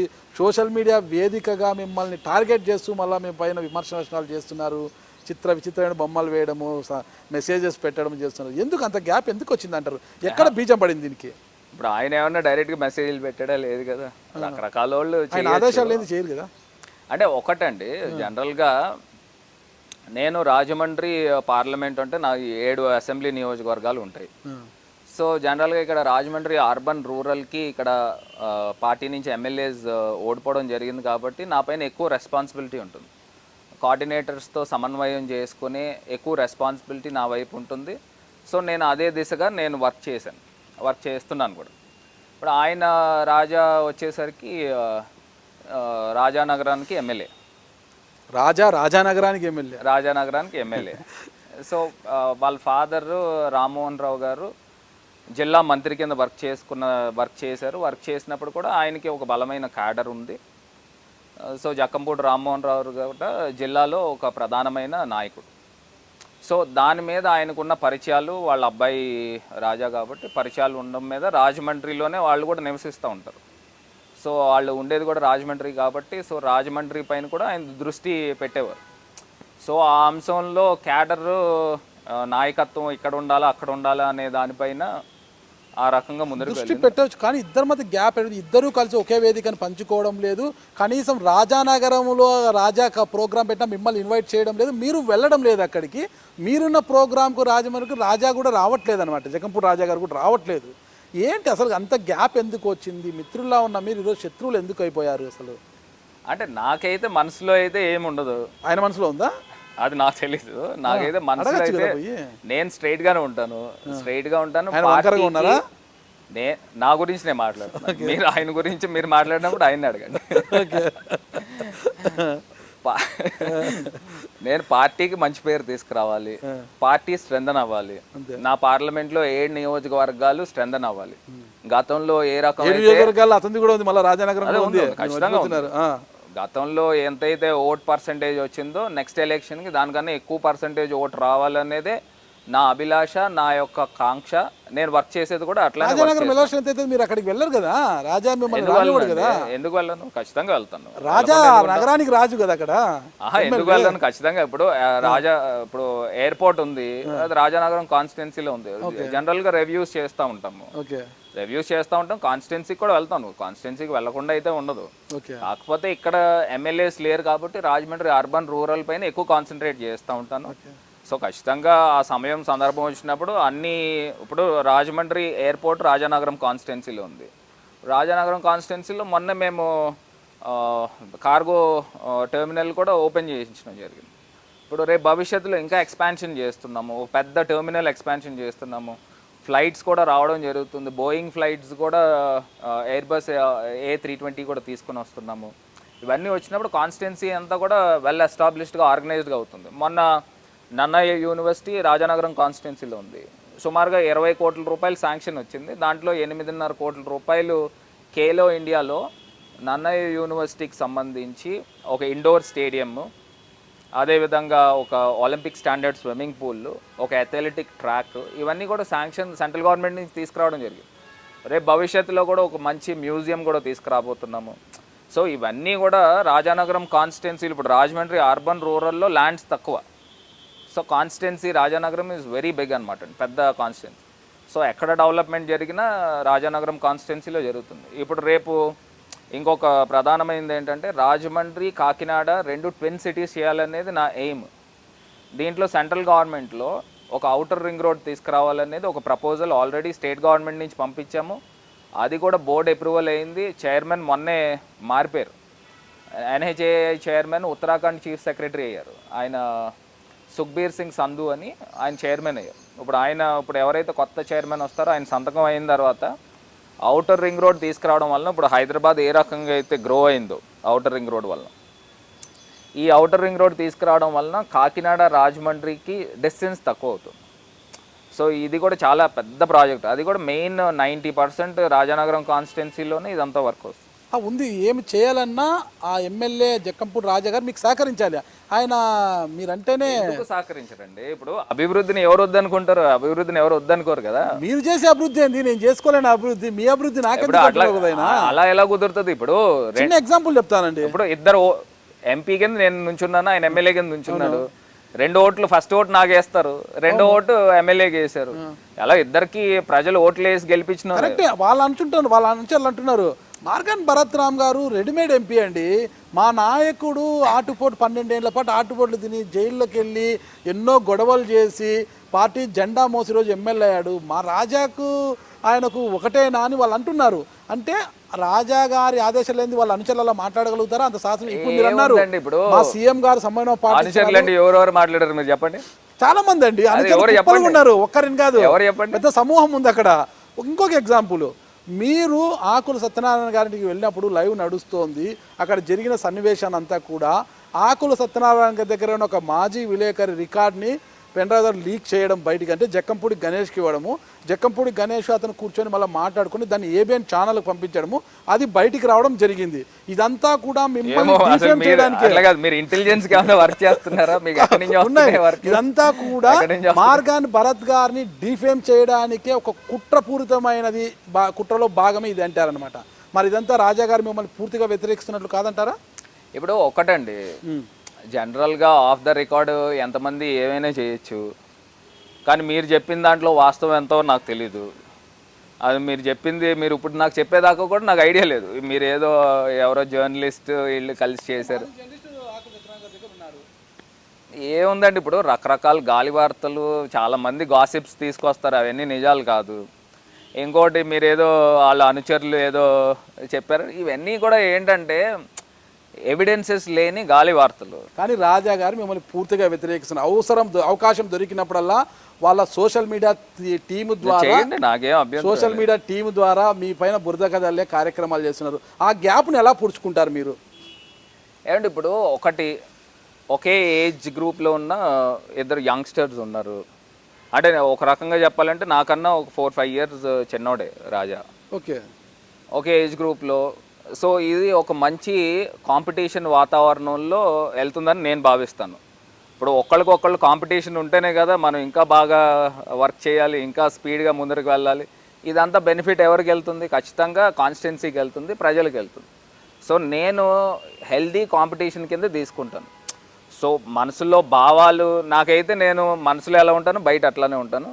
నేను ఒక హెల్దీ కాంపిటీషన్ కింద తీసుకుంటాను. ఇది అభివృద్ధిలో పోటీ పడాలనేదే నా ఆలోచన. సో నేను ఎన్ని 100 కోట్లు ఎన్ని 1000 కోట్లు వర్క్స్ నేను ఎంపీగా ఉన్నప్పుడు జరిగింది అనేది నాకు కొలమానం ట్యాగింగ్. సో నేను ఉంటుండగా సరే నేను గోదావరి ప్రక్షాళనకి 100 crores తెచ్చాను, ఈఎస్ఐ హాస్పిటల్కి 100 crores తెచ్చాను, వెస్ట్ గోదావరిలో నేషనల్ హైవే జీలుగుమిల్లి టు కొయ్యలగూడెంకి 190 కోట్లు తెచ్చాను. అట్లా నేను లెక్కలేసి ఆల్ టైమ్ రికార్డా 2 years రికార్డా? నేను తెచ్చుకున్నది ఈ 2 years record. 2 years all time record అంటే ఇంతవరకు ఎవరు చాలేదు, ఇది ఆల్ టైమ్ రికార్డ్ అనేసి అనమాట. అట్లాగా నేను ఈ ఫ్లైఓవర్స్ ఏదైతే 7 ఫ్లైఓవర్స్ రాబోతున్నాయి, ఆ శాంక్షన్స్ అయిన తర్వాత నేను లైఫ్లో 50% అచీవ్ చేశాను. నేను ఎంపీగా ఒక 5 సంవత్సరాలు నాకు టైం ఇచ్చినప్పుడు ఈ ఫ్లైఓవర్స్ తీసుకుని వచ్చి ఔటర్ రింగ్ రోడ్ తీసుకుని వచ్చానంటే నేను మెజర్ చేసుకుంటాను, నేను ఇన్ని 1000 కోట్ల రూపాయలు నా నియోజకవర్గానికి తేగలిగాను. I have my satisfaction. So competition ఉంటే నేను హెల్దీ కాంపిటీషన్ కింద తీసుకుంటాను, నేను పరుగులు పరిగెడతాను. ఫ్లైఓవర్ అంటే గుర్తుకొచ్చింది నాకు. నేను స్టార్టింగ్లో మేము ఇంటర్వ్యూ చేసినప్పుడు రాజమండ్రిలో ప్రమాద సూచికల్లో తెలియదు ఎక్కువ ప్రమాదాలు అవుతాయి. ఆ సర్కిల్ అంతా కూడా ఫ్లైఓవర్ అది ఎంతవరకు వచ్చింది? మార్పు చేస్తామన్నారు. ఇప్పుడు జనరల్గా ఎట్లా అవుతుందంటే అన్న, ఒక గవర్నమెంట్ ఆఫ్ ఇండియా ఒక ఫ్లైఓవర్ శాంక్షన్ చేసి అది ఇప్పుడు ఏదైతే బైపాస్ రోడ్డు దివాన్ చెరువు దగ్గర నుంచి కవ్వూరు మీదుగా బైపాస్ వచ్చింది, ఈ ఫ్లైఓవర్ అవసరం లేదు అని వాళ్ళు క్యాన్సిలేషన్ చేయడం జరిగింది. ఒకటి అది కూడా ఏంటంటే జిఎం లెవెల్లో సిజిఎం లెవెల్లో క్యాన్సిలేషన్ అయింది. దానిపైన మళ్ళీ డైరెక్టర్ జనరల్ ఉంటారు. ఆ డైరెక్టర్ జనరల్ దగ్గర నుంచి మళ్ళీ దాన్ని రీశాంక్షన్ చేసుకోవడం అనేది చాలా కష్టమైన పని. సో నేనేం చేశానంటే ఈ సింగిల్ ఫ్లైఓవర్ పెట్టుకోకుండా 3-4 ఫ్లైఓవర్స్తో పాటు దీన్ని క్లబ్ చేసాం. క్లబ్ చేసి, ఎందుకంటే ఇది కూడా మనం చూసినట్టయితే ఒక ఆఫీసర్ క్యాన్సిల్ చేసిన తర్వాత ఒక టీం వచ్చి వాళ్ళ ఈగో కూడా హర్ట్ అవుతుంది. జనరల్గా వాళ్ళ యొక్క రిమార్క్స్లో కూడా రాస్తారు, ఆల్రెడీ క్యాన్సిల్ అయిన ఫ్లైఓవర్ని మళ్ళీ రీశాంక్షన్ ఎందుకు పెట్టారు. సో అందు గురించి నేనేం చేశానంటే ఒక 3-4 ఫ్లైఓవర్స్తో పాటు దీన్ని క్లబ్ చేసి మొత్తం మీద అవుటర్ రింగ్ రోడ్తో కూడా ఒకటే ప్రాజెక్ట్ కింద నేను తీసుకుని వచ్చి ఒక ఫైల్ మూవ్ కూడా చేయడం జరిగింది. అదే నేను మీకు చెప్పాను కదా ఇందాక చైర్మన్ నేషనల్ హైవే ట్రాన్స్ఫర్ అయ్యారని, బోర్డు అయితే క్లియర్ అయింది. ఆ పేపర్స్ కూడా నా దగ్గర ఉన్నాయి. త్వరలోనే ఈ యొక్క 7 ఫ్లైఓవర్స్ కూడా స్టార్ట్ చేయించుకొని అవుటర్ రింగ్ రోడ్ కూడా తీసుకొస్తానని నాకు ప్రగాఢమైన విశ్వాసం.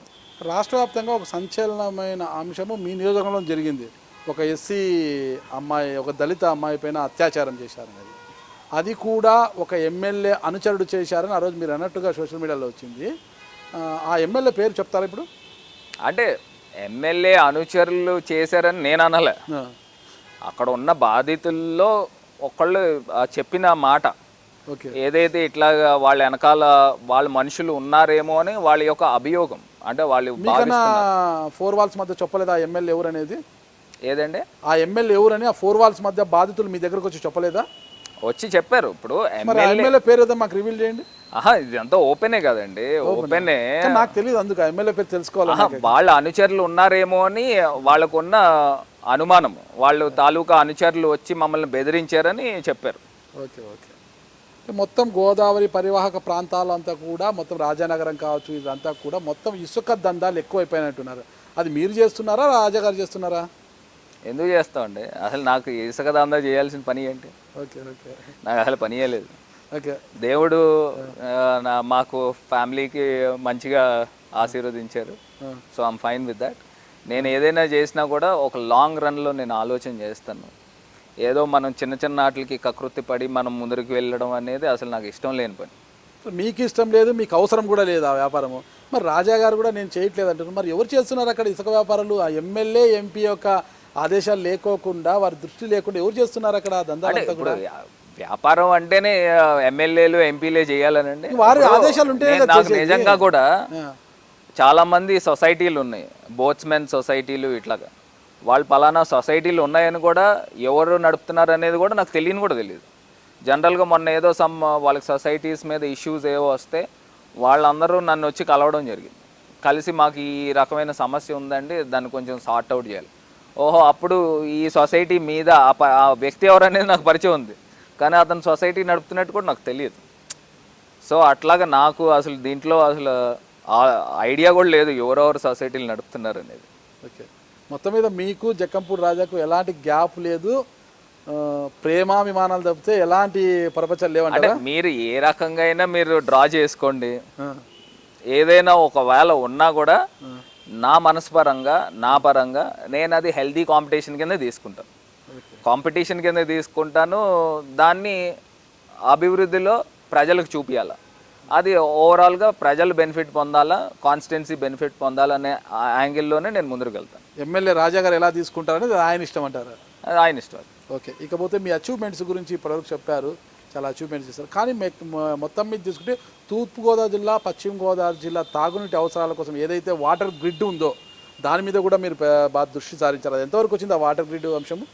అంటే గోదావరి ప్రక్షాళన మొత్తం కూడా వాటర్ గ్రిడ్ అనేది government, state governments prestigious project. First project కూడా ఈస్ట్ వెస్ట్ గోదావరీస్కి స్టార్ట్ చేయాలనేది సీఎం గారు ఆలోచన. సో దాంట్లో ఏంటంటే ధవళేశ్వరం దగ్గర ఎక్కువ డెప్త్ ఉంటుంది, వాటర్ డెప్త్, ఆ బరాజ్ దగ్గర. అక్కడి నుంచి రా వాటర్ ప్రొక్యూర్ చేస్తాము. కానీ మనం చూసినట్టయితే రాజమండ్రి నదీ తీరం అంతా కూడా రాజమండ్రి సిటీకి వెస్ట్లో ఉందన్నమాట. ఇప్పుడు మనకి నల్లా ఛానల్ అని కొన్ని water catchment, I mean drain catchment point అంతా కూడా కొన్ని చోట్ల గోదావరి నదిలో కలుస్తున్నాయి. ఫస్ట్ ప్రెసిడెంట్ స్పీచ్లో నేషనల్ రివర్స్ని ప్రొటెక్ట్ చేయాలని మేము ఫస్ట్గా ఎంపీ అయినప్పుడు ప్రెసిడెంట్ స్పీచ్తోనే స్టార్ట్ అవుతుంది. అసలు ఏది స్టార్ట్ అవ్వాలని. అందులో ఏంటంటే గోదావరి నది ప్రక్షాళన గురించి ఆయన అంటే 6 నేషనల్ రివర్స్ గురించి మాట్లాడారు, అందులో గోదావరి ఉంది. సరే ఆ పాయింట్ని పట్టుకొని ఎన్ఆర్సిడి అని నేషనల్ రివర్ కన్జర్వేటివ్ డైరెక్టరేట్ అని ఉంది. గతంలో మాకు విజయరామరాజు గారు మున్సిపల్ కమిషనర్ చేసినప్పుడు ఎన్ఆర్సిడి ప్రాజెక్ట్లో దీని ఒక ప్రాజెక్ట్ రిపోర్ట్ తయారు చేసి పెట్టారన్నమాట.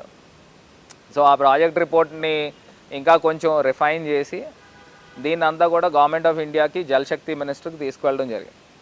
తీసుకువెళ్ళిన తర్వాత ఆయన ఫస్ట్ ఫేజ్లో 98 crores దాకా శాంక్షన్ ఇస్తున్నారు అన్నమాట. దాంతో ఏంటంటే ఈ వాటర్ గ్రిడ్ ప్రాజెక్ట్కి కూడా ఇది హెల్ప్ఫుల్ అవుతుంది. ఎందుకంటే మన రాజమండ్రిలో సుమారుగా ఒక 100 MLD ఆఫ్ డ్రైన్ వాటర్ మనకి యూసేజ్ అక్కడ అవుతుందన్నమాట. ఈ 100 MLD కూడా రిఫైన్ చేసుకుని ధవళేశ్వరం బరాజ్ తర్వాత పంపిస్తే డైరెక్ట్గా గోదావరిలో సముద్రంలోకి వెళ్ళిపోతుంది. సో అట్లా చేయాలి. ఒక ఎస్టీపీస్ ఈటీపీస్లోను next UGDs underground drainage system ఇవన్నీ కూడా నిర్మాణం చేయాలనేది ఒక ప్రాపర్ కాంప్రహెన్సివ్గా ప్రాజెక్ట్ రిపోర్ట్ ఉంది.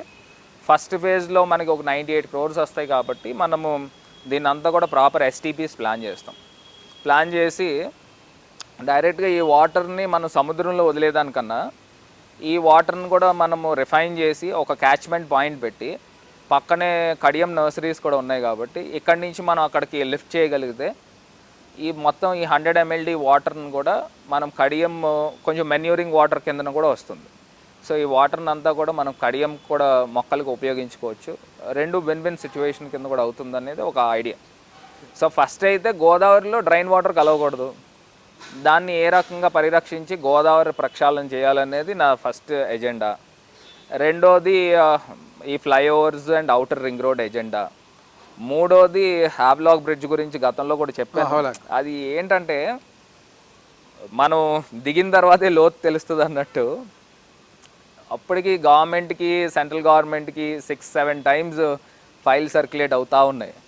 వాళ్ళు అల్టిమేట్గా ఏం చెప్పారంటే హ్యావ్లాక్ బ్రిడ్జ్ యొక్క స్ట్రెంగ్త్ ఎంత అనేది, ఒకవేళ మనం దానిపైన ఒక షాపింగ్ స్ట్రీట్ చేయాలనేది మీ ఆలోచన అని చెప్తున్నారు, వాకింగ్ స్ట్రీట్ చేయాలని. దాని బ్రిడ్జ్ యొక్క స్ట్రెంగ్త్ ఏంటనేది దాన్ని RLDA అని చెప్పేసి ఆ డిపార్ట్మెంట్కి అప్పచెప్పడం జరిగింది. దాని యొక్క స్ట్రెంగ్త్ సర్టిఫికేట్ కూడా తీసుకుని ఒకవేళ ఎవ్రీథింగ్ గోస్ గుడ్ డెఫినెట్గా దానిపైన ఒక షాపింగ్ స్ట్రీట్ చేస్తాము. దీంతో పాటు ప్యారలల్గా కూడా నేను రాజమండ్రిని ఒక హెరిటేజ్ సిటీ చేయాలనేది. ఎందుకంటే రెండు తెలుగు రాష్ట్రాలకి కూడా Rajamahendravaram is considered to be a cultural capital.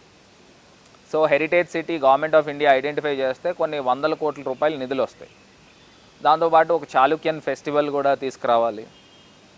మూడో అంశం ఏంటంటే రేపు నెక్స్ట్ వచ్చే స్కీమ్లో రాజమండ్రి కూడా స్మార్ట్ సిటీ చేయాలని ఈ పక్కనున్న విలేజెస్ అన్నీ కూడా మర్జ్ చేసుకుని ఒక గ్రేటర్ రాజమండ్రి అంటే ఒక 5 lakhs and above పాపులేషన్ వస్తుంది యాజ్ పర్ 2011 సెన్సెక్స్ ప్రకారం.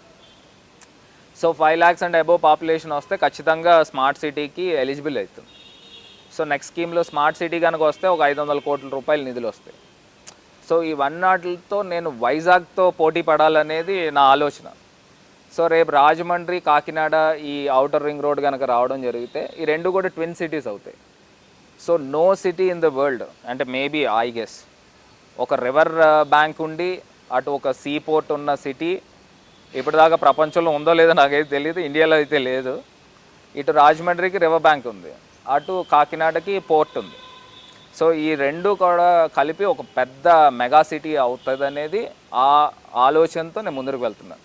సీఎం గారితో కూడా నేను ఏం చెప్పానంటే instead of only outer ring రోడ్కి ల్యాండ్ ఎక్విజిషన్ కాకుండా మనం ఏమన్నా ఇప్పుడు ల్యాండ్ ఎక్విజిషన్ ఫర్ రోడ్డు ఒక 500 ఎకరాలు పడుతుందండి. ఒక 3,000-4,000 ఎకరాలు కనుక మనము ఎక్వైర్ చేస్తే ఒక SEZ ప్లాన్ చేయొచ్చు, ఒక మంచి ఎడ్యుకేషనల్ హబ్ కింద తీసుకురావచ్చు, ఒక స్పోర్ట్స్ హబ్ కింద తీసుకురావచ్చు. దాంతోపాటు ఒక మంచి ఒక ఇన్ఫ్రాస్ట్రక్చర్ టౌన్షిప్స్ లాగా తీసుకుని వస్తే ల్యాండ్ వాల్యూ కూడా ఎప్రిషియేట్ అవుతుంది. అక్కడ కాకినాడ నుంచి సిటీ ఇలా టువర్డ్స్ వెస్ట్ బాగా గ్రో అవుతుంది, రాజమండ్రి టువర్డ్స్ ఈస్ట్ బాగా గ్రో అవుతుంది. ఈ రెండు కూడా ఒక మంచి క్యాచ్మెంట్ సిటీ అవుతుంది, మెగా సిటీ అవుతుంది అని ఎక్స్ప్లెయిన్ చేశాను. సార్ కూడా వెరీ కన్విన్స్డ్.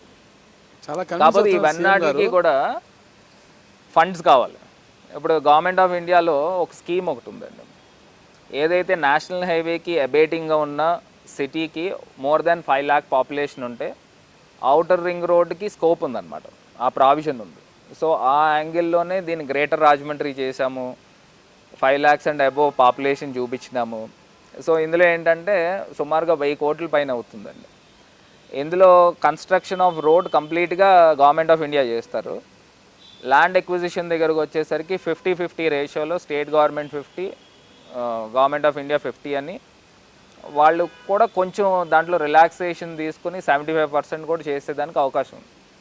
సో అది కూడా స్టేట్ గవర్నమెంట్ కాంపోనెంట్ కూడా 25% దాకా ఉంటుంది. సో ఇవన్నీ కూడా చేయగలిగితే Rajahmundry city will grow to the next level అనమాట. అండ్ ఈవెన్ ఎమ్మెల్యే కాకినాడ చేయాల్సిన పనులన్నీ కూడా మీరు ఎమ్మెల్యే కన్నా ఎక్కువ చేసేస్తున్నారు. మీరు భవిష్యత్తులో ఏమైనా మీ ప్రతిభను వెరిఫై చేసుకొని ఇక ఎమ్మెల్యేగా ఉంటేనే ఇంకా బాగా డెవలప్ అవుతుంది, ఎక్కువ దృష్టి అసలు క్యాబినెట్లోకి తీసుకోవచ్చు రేపు పొద్దున భరత్ అనుకొని, రేపు పొద్దున సీఎం గారు 2024 మిమ్మల్ని ఎమ్మెల్యేగా పోటీ చేయమంటే ఎమ్మెల్యేగా పోటీ చేస్తారా? అంటే అలా అని కాదండి. ఇప్పుడు ఏదైతే ఈ ఫండ్స్ తీసుకురావడం కానీ, ఔటర్ రింగ్ రోడ్ కానీ ఇవన్నీ కూడా ఎమ్మెల్యే కింద ఉంటే చేసేదానికి అవకాశం లేదు, ఎంపీ కింద ఉంటే చేసేదానికి అవకాశం ఉంది. సో ఇది ఔటర్ రోడ్స్ ఎన్హెచ్ఎస్ అవన్నీ ఓకే, ఎంపీగా ఓకే, ఇక టౌన్ అభివృద్ధి అవన్నీ అన్నప్పుడు ఎమ్మెల్యేగా అయితే కొద్దిగా స్టేట్ రాష్ట్ర ప్రభుత్వం నుంచి కొద్ది ఫండ్స్ ఎక్కువ దృష్టి పెట్టచ్చు, అధికారులతో ఎక్కువ చేయొచ్చు కదా. అంటే ఐఎమ్ హ్యాపీ విత్ ఎంపీ అండి. ఖచ్చితంగా నేను ఒక 5 years ఎక్స్పీరియన్స్ వచ్చిన తర్వాత దీన్ని ఇంకా నెక్స్ట్ లెవెల్కి ఆ ఎక్స్పీరియన్స్ అంతా కూడా ఉపయోగించవచ్చు. ఖచ్చితంగా పరిచయాలు అన్నీ కూడా పెరుగుతాయి, అందరు ఆఫీసర్స్తో పరిచయాలు ఉంటాయి, అదే రకంగా మినిస్టర్స్తో కూడా పరిచయాలు ఉంటాయి. యంగ్స్టర్గా ముందరికి దూసుకుపోతున్నాం కాబట్టి ఇంకా ఎక్కువ ఫండ్స్ ట్యాప్ చేసేదానికి అవకాశం ఉంటుంది. కాబట్టి నేను కూడా జలశక్తి మినిస్టర్ గారి దగ్గరకు కూడా వెళ్ళినప్పుడు కూడా గోదావరి గురించి మళ్ళీ ఎక్స్ప్లెయిన్ చేశాను, ఆయన మర్చిపోతాడేమో అని. ఎక్స్ప్లెయిన్ చేస్తే no brother, we're going to give 98 crores sooner అని చెప్పేసి వారు కూడా చెప్పడం కూడా జరిగింది. ఓకే, ఇక ఆ పరిస్థితి అన్ని పక్కన పెడితే మీరు మళ్ళీ ఎంపీగానే వెళ్ళాలనుకుంటున్నారు. మీరు ఎంపీగానే వెళ్ళాలి, మీరు సెంట్రల్ నుంచి చాలా ఫండ్స్ తీసుకొచ్చి రాజమహేంద్రవరాన్ని అందరూ మెచ్చుకునేలా మీరు తీర్చిదిద్దాలి. ఓకేనండి, అంత బాగుంది. ఇకపోతే ఈ కోవిడ్ ప్రస్తుతం ఈ సెకండ్ వేవ్లో తూగో పాగోలోని ఎక్కువగా ఉంది, వాళ్ళ కారణాలు ఏమంటారు అసలుకి? అంటే ఒకటి, ఈస్ట్ గోదావరి దగ్గరికి వచ్చేసరికి చాలా పెద్ద జిల్లా అండి, ఆల్మోస్ట్ 2 జిల్లాలతో సమానమైన జిల్లా అది ఈస్ట్ గోదావరి. అటు మీరు రంపచోడవరం దగ్గర నుంచి ఇటు రావులపాలెం దాకా చాలా పెద్ద జిల్లా, కాకినాడ, రాజమండ్రి. సో ఆ పెద్ద జిల్లా మీద మీకు ఆ రకంగా కనబడుతుంది. రెండోది ఏంటంటే మనకి ఈ ఏజెన్సీ ఏరియాలు కూడా ఉండడము. సో యంత్రాంగం కూడా ఇప్పుడు సీఎం గారు కూడా దీన్ని ఆలోచన చేసే ప్రతి పార్లమెంట్ని ఒక జిల్లా చేయాలనేది ఆలోచన. సో ఆ రకంగా పార్లమెంట్ జిల్లా చేయడం వలన గవర్నెన్స్ ఇంకా చాలా ఈజీ అవుతుంది. ఇంకోటి ఏంటంటే అవేర్నెస్ కూడా ప్రజల్లో ఇంకా రావాల్సిన అవసరం ఉంది. కొన్ని రాజమండ్రిలో మెయిన్ రోడ్స్ కనుక చూసినట్టయితే నిజంగా చాలా బాధ అనిపిస్తుంది. అంటే వ్యాపార కేంద్రము రాజమహేంద్రవరం అనేసరికి చుట్టుపక్కల ఉన్న ఊర్ల దగ్గర నుంచి అందరూ కూడా రాజమండ్రి దగ్గరికే floating crowd almost 2-3 lakhs per day వస్తూ ఉంటారు. సో దాని మీద మార్కెట్ ఏరియా అంతా కూడా బాగా రద్దీగా ఉండడము. సో ఇంకా అవేర్నెస్ రావాలి, ఖచ్చితంగా మాస్క్ లేకోకుండా ఎవరు కూడా బయటికి రావద్దనే మేము ప్రతిసారి చెప్తూ ఉంటాము. సో దీంట్లో భాగంగా మొన్న కూడా మీరు చూసినట్టయితే కొన్ని హాస్పిటల్స్ యాజమాన్యం కూడా దీన్ని ఒక వ్యాపారం కింద చేస్తున్నారు. అది కూడా చాలా బాధ అనిపించింది. కొంతమంది దగ్గర ఇంకా హాస్పిటల్స్ ఎవరైతే అక్రమంగా ప్రజల దగ్గర నుంచి వసూలు చేశారో వాళ్ళందరికీ కూడా డబ్బులు వెనక్కి ఇప్పించడము, ఇవన్నీ కూడా చేసాము. మొన్న పేపర్ మిల్ దగ్గర కూడా ఐడెంటిఫై చేసి అక్కడ ఆక్సిజన్ యాక్సిలరీ ప్లాంట్ ఉంది. ఆ ఆక్సిజన్ కూడా మంచి అచీవ్మెంట్, అది మీరు మంచి ఆలోచన, అది పేపర్ మిల్ నుంచి తీసుకొచ్చారు. ఆ విషయంలో మీకు కలెక్టర్ గారు పెద్దగా సహకరించినట్లు లేరు? అలానేం లేదు, అది అంతా కూడా జిల్లా యంత్రాంగమే చేస్తారు వర్క్. సరే, అది సీఎం గారి దృష్టికి వెళ్ళి సీఎం గారు కూడా మెచ్చుకోవడం జరిగింది కదా ఆ విషయంలో మిమ్మల్ని. అంటే మీరు ఆడ అసలుకి ఒక హాస్పిటల్లో తయారు చేయాలని చూశారు, ఆ పేపర్ మిల్ ఆక్సిజన్ ప్లాంట్ అంతా ఉత్పత్తి చేసి అక్కడ 100 bedded కానీ 500 bedded కానీ ఏర్పాటు చేసి పెద్ద ఎత్తున చేయాలని చూశారు. ఒక మంచి ఆలోచన. భరత్ బాగా చేశాడు అని సీఎం గారు మెచ్చుకోవడం జరిగింది. అయితే కలెక్టర్ గారు ఆశించిన స్థాయిలో మీకు సహకరించలేదనే ఒక విమర్శలు కూడా ఉన్నాయి. అంటే ఒకటండి, అట్లానే ఏం లేదు. అంటే నా ఆలోచన ఏంటంటే ఒక 500 bedded హాస్పిటల్ చేస్తే బాగుంటుంది అనేది. ఎందుకంటే per day almost 15 metric tons of oxygen production వస్తుంది అందులో.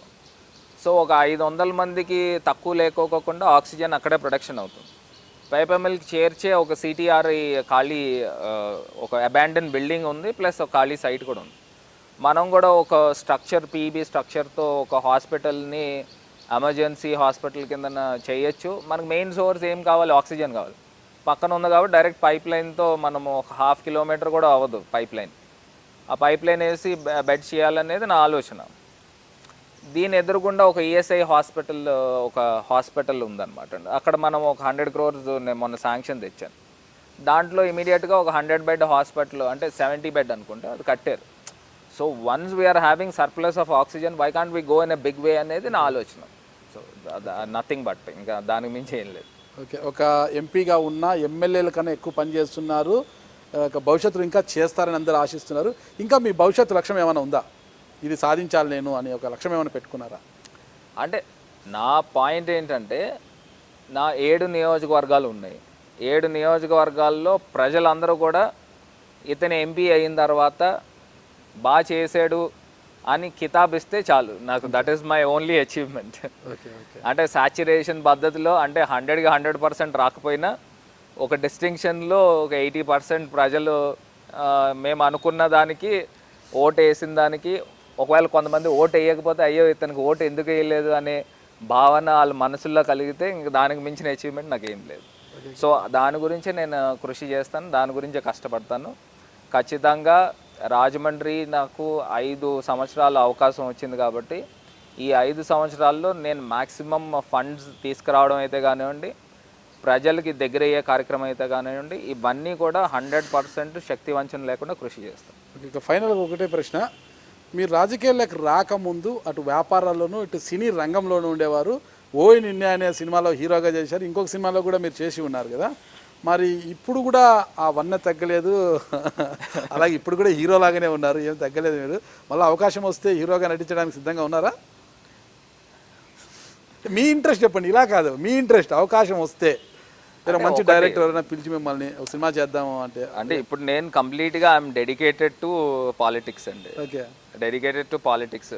ఏదైనప్పటికీ కూడా ప్రజలతో ఉండాలి, ప్రజలకి అందుబాటులో ఉండాలి, ప్రజలకు సేవ చేయాలి, మ్యాక్సిమం మనం ఫండ్స్ తీసుకురాగలగాలి, రాజమండ్రిని నెక్స్ట్ లెవెల్లో తీసుకెళ్ళాలి. రాజమండ్రి పార్లమెంట్ జిల్లా, ఓన్లీ రాజమండ్రి సిటీ ఒకటే కాదు, ఓకే, మొత్తం అన్నీ కూడా కాంప్రహెన్సివ్గా డెవలప్ చేయాలి. అది నా మెయిన్ టార్గెట్. ఓకే, సో దాని మీద నేను కృషి చేస్తాను. ఓకే, భగవంతుడు ఏమన్నా అవకాశం ఇస్తే అది కూడా వదిలిపెట్టాను. అది కూడా వదిలిపెట్టారు, 2 రంగాల్లో కూడా రాణిస్తారు అనమాట. మీ డ్రెస్ కోడింగ్ కావచ్చు, మీ డ్రెస్ చాలా బాగుంటుంది. ఈ స్టైల్ కూడా నాకు బాగా నచ్చింది అనమాట. ఇది ఇలా మీ డ్రెస్ కోడింగ్ కావచ్చు, మీ స్టైల్ కావచ్చు, మీ యాటిట్యూడ్ కావచ్చు, అంతా కూడా రాజమండ్రిలో చాలామంది యూత్ ఫాలో అవుతున్నారని చెప్తారంట మొత్తం కూడా. అలా అంటే మీరు ఒక ట్రెండ్ని సెట్ చేస్తున్నారంటారు, ట్రెండ్ సెట్టర్గా మారిపోయారు మీరు. అది చూసి కొంతమందికి ఈర్ష్య కూడా కలుగుతుంది అంటున్నారు. ఏముంటుందండి, ఇప్పుడు నచ్చే వాళ్ళకి నచ్చుతాము, నచ్చిన వాళ్ళకి నచ్చము. ఓకే, కొంతమంది కాంపిటీషన్ ఫీల్ అయితే అవుతారు, ఏముంది అందులో. అంటే మీరు ఎంపీ కాకముందు నేను చూశాను, మీ డ్రెస్ కూడా వేరే ఉండేదన్నమాట. మీరు ఎంపీ అయిన తర్వాత మొత్తం మారిపోయింది అనమాట అసలుకి. అంటే ఎంపీ అంటే ఇలా ఉండాలని మీరు వేస్తున్నారా ఎట్లా అసలుకి? అంటే ఒకటండి, నాకు చిన్నప్పటి నుంచి కూడా హెల్త్ కాన్షియస్ ఎక్కువ.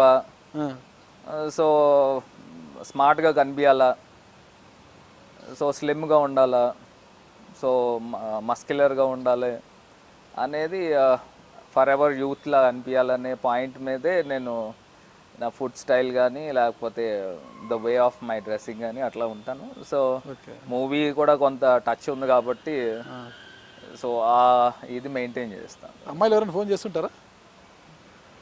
ఇవన్నీ దూరం. అంటే మీ స్టైల్కి ఫిదా అయ్యే అమ్మాయిలు కూడా ఉంటారు పాపం. సోషల్ మీడియాలో జనరల్గా కామెంట్స్లో పెడతా ఉంటారు కదా. అంతేనా? Okay, okay. నా సోషల్ ప్లాట్ఫామ్స్లో కూడా ఎవరైనా టెక్స్ట్ చేసినా కూడా ఆటో టెక్స్ట్ వెళ్ళిపోతుంది వాళ్ళకి. అవునా? ఓకే అండి. ఎవరు వచ్చినా కూడా if anything urgent please contact MP office అని ఆటో టెక్స్ట్ ఉంటుంది.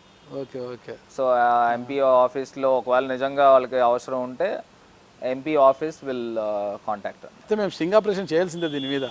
చేయండి, దాంట్లో ఖచ్చితంగా స్టింగ్ ఆపరేషన్. మరొక ప్రశ్న ఏంటంటే, రాజమండ్రిని అభివృద్ధి చేయాలి, రాజమండ్రిని దేశంలో కాదు ప్రపంచంలోనే అందరూ కొనియాడేలా నేను డెవలప్ చేస్తాను, ఒక గ్రీనరీ ఏర్పాటు చేశాను, శాంతి సామరస్యాన్ని పెంపొందించేలా చేశాను, శాంతి కాముకులు కూడా పుట్టినీళ్ళుగా చేసిన అది ఇది మీరు అంటున్నారు. రాజకీయాలు అంటే ఎలాంటి కుమ్మకు రాజకీయాలు లేకుండా చేయాలనేది నా లక్ష్యము. వైసీపీ జెండా బలంగా బాతాను అక్కడ భవిష్యత్తులో కూడా మీరు అంటున్నారు. అయితే మీ పార్టీలోనే కొంతమంది కుమ్మకు రాజకీయాలు చేస్తున్నారు. పార్టీలోనే ఎందుకు డైరెక్ట్గానే చెప్తాను, జక్కంపూడి గణేష్ అంటే ఎమ్మెల్యే రాజానగరం ఎమ్మెల్యే జక్కంపూడి రాజా గారి సోదరుడైన జక్కంపూడి గణేష్ కావచ్చు, ఆయన అనుచరులు అందరూ కూడా మీ ప్రత్యర్థి పార్టీ ఏదైతే తెలుగుదేశం పార్టీ ఎమ్మెల్యే ఉన్నారో ఆదిరెడ్డి భవానీ గారు, వారి హస్బెండ్ అయిన ఆదిరెడ్డి అప్పారావు గారితో చట్టాపట్టాలు వేసుకొని తిరగడము, ఇంట్లో విషయాలని తీసుకెళ్ళి వాళ్ళ ముందర పెట్టడము, వారి దగ్గర చర్చిస్తే ఇదంతా కూడా అంటే పెంట చేస్తున్నారు. ఇదంతా కూడా పార్టీకి చెడ్డ పేరు కాదంటారా? పార్టీని బలహీనం చేయడం కాదంటే మీరు ఒక పక్క బలోపేతం చేయాలని ప్రయత్నిస్తుంటే అటు పక్క దాన్ని గుంజే ప్రయత్నం చేస్తున్నారు. ఇది ఎలా లెవెల్ అవుతుందంటారు అసలుకి? అంటే ఒకటి పాయింట్ ఏంటంటే, వీళ్ళు ఇదివరకు ఈ ఆదిరెడ్డి ఫ్యామిలీ అన్నవాళ్ళు వైసీపీలో ఉన్నారు. వైసీపీలో ఫస్ట్ వచ్చిన ఎమ్మెల్సీ వాళ్ళకి ఇవ్వడం జరిగింది, జగన్ గారు కూడా. సరే, దాని తర్వాత వాళ్ళకి గ్రాటిట్యూడ్ లేదు, ఇమీడియట్గా తెలుగుదేశం పార్టీలో వెళ్ళి జాయిన్ అయ్యారు. దాని తర్వాత గణేష్కిను వీళ్ళ అబ్బాయికి కూడా ఇద్దరికి కొంత ఫ్రెండ్షిప్ ఉండడం వాస్తవమే. సో ఆ రకంగా చాలామంది రకరకాల ఊహాగానాలు చెప్తూ ఉంటారు. కాకపోతే ఏంటంటే ఊహాగానాలు ఇది వాస్తవం, అందరికి తెలిసినది. అది సోషల్ మీడియా వేదిక కూడా చర్చలు జరుగుతున్నాయి ఇవన్నీ కూడా. అంటే ఇక్కడ మీరు పార్టీని బలోపేతం చేయాలని చూస్తుంటే వారు బలహీనంగా చేయాలని చూస్తున్నారు జక్కంపూడి గణేష్ గారు. ఏంటి అసలుకి ఆదిరెడ్డి అప్పారావు గారితో చర్చలు ఏంటి అసలుకి? మీరు రఘురామకృష్ణరాజు గారు కూర్చున్న దానికే మీరు డిస్క్వాలిఫై చేయాలని పోరాటం చేస్తున్నారు. మరి ఇక్కడ జక్కంపూడి గణేష్ ఇలా చేస్తున్నారు కదా, మరి దాన్ని ఏమంటారు? సరే, వీళ్ళంతా యూత్ కదండి, పిల్లలు. సో యూత్ ఏం చేసినా తప్పు లేదనమాట. తప్పని కూడా కాదు, ఫ్రెండ్షిప్కిను అంటే ఇప్పుడు ఒకటి ఫ్రెండ్షిప్ ఉండవచ్చు, పార్టీ అంతర్గత విషయాలను కూడా వారి దగ్గరికి తీసుకెళ్లి చెప్పడం, ఆ పార్టీలో ఇది జరుగుతోంది అది జరుగుతోంది అని చెప్పడం ఇలాంటివి చేస్తున్నారు. అలా మీ దగ్గర ఏమైనా ఎవిడెన్సెస్ ఏమైనా ఉంటే ఇవ్వండి, ఖచ్చితంగా. మీరు దానికి కూడా మీరు మాట్లాడడానికి ప్రతి దానికి కూడా ఎవిడెన్స్ అవసరం అవుతుంది. అలా అంటే మేము చూస్తుంటాం అన్నమాట. అంటే ఈ టీ బంకుల దగ్గర ఆడాడ మాట్లాడుకుంటే వాళ్ళు మాకు తెలుస్తుంటాయి కదా, హోటళ్ళ దగ్గర ఆడాడ మాట్లాడుకుంటారు. మేము మిమ్మల్ని ఇంటర్వ్యూ చేయాలని కూడా 10 మందికి ఫోన్ చేస్తాము, ఏం జరుగుతుంది అని చెప్తుంటారు.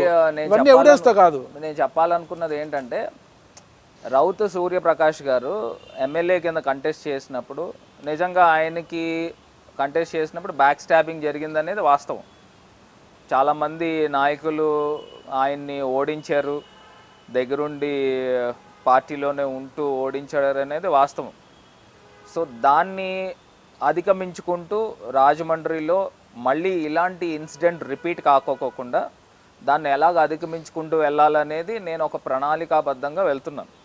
సో మీరు ఏదైతే ఈ అంశాలు చెప్పారో, ఈ అంశాలను అన్నిటిని కూడా రేపు భవిష్యత్తులో ఈ కుమ్మక్కు రాజకీయం అని కానీ, లేకపోతే బ్యాక్ స్టాబింగ్ పాలిటిక్స్ అని కానీ సీఎం గారు ఎట్టి పరిస్థితుల్లో యాక్సెప్ట్ చేయరు. సో రాజమండ్రి పైన స్పెషల్ ఫోకస్ ఉంది. సో రేపు భవిష్యత్తులో కూడా వైఎస్ఆర్ కాంగ్రెస్ పార్టీ రాజమండ్రి అర్బన్ రూరల్లో బలోపేతం అమ్మేదానికి మేము సాయశక్తిలో కృషి చేస్తాం.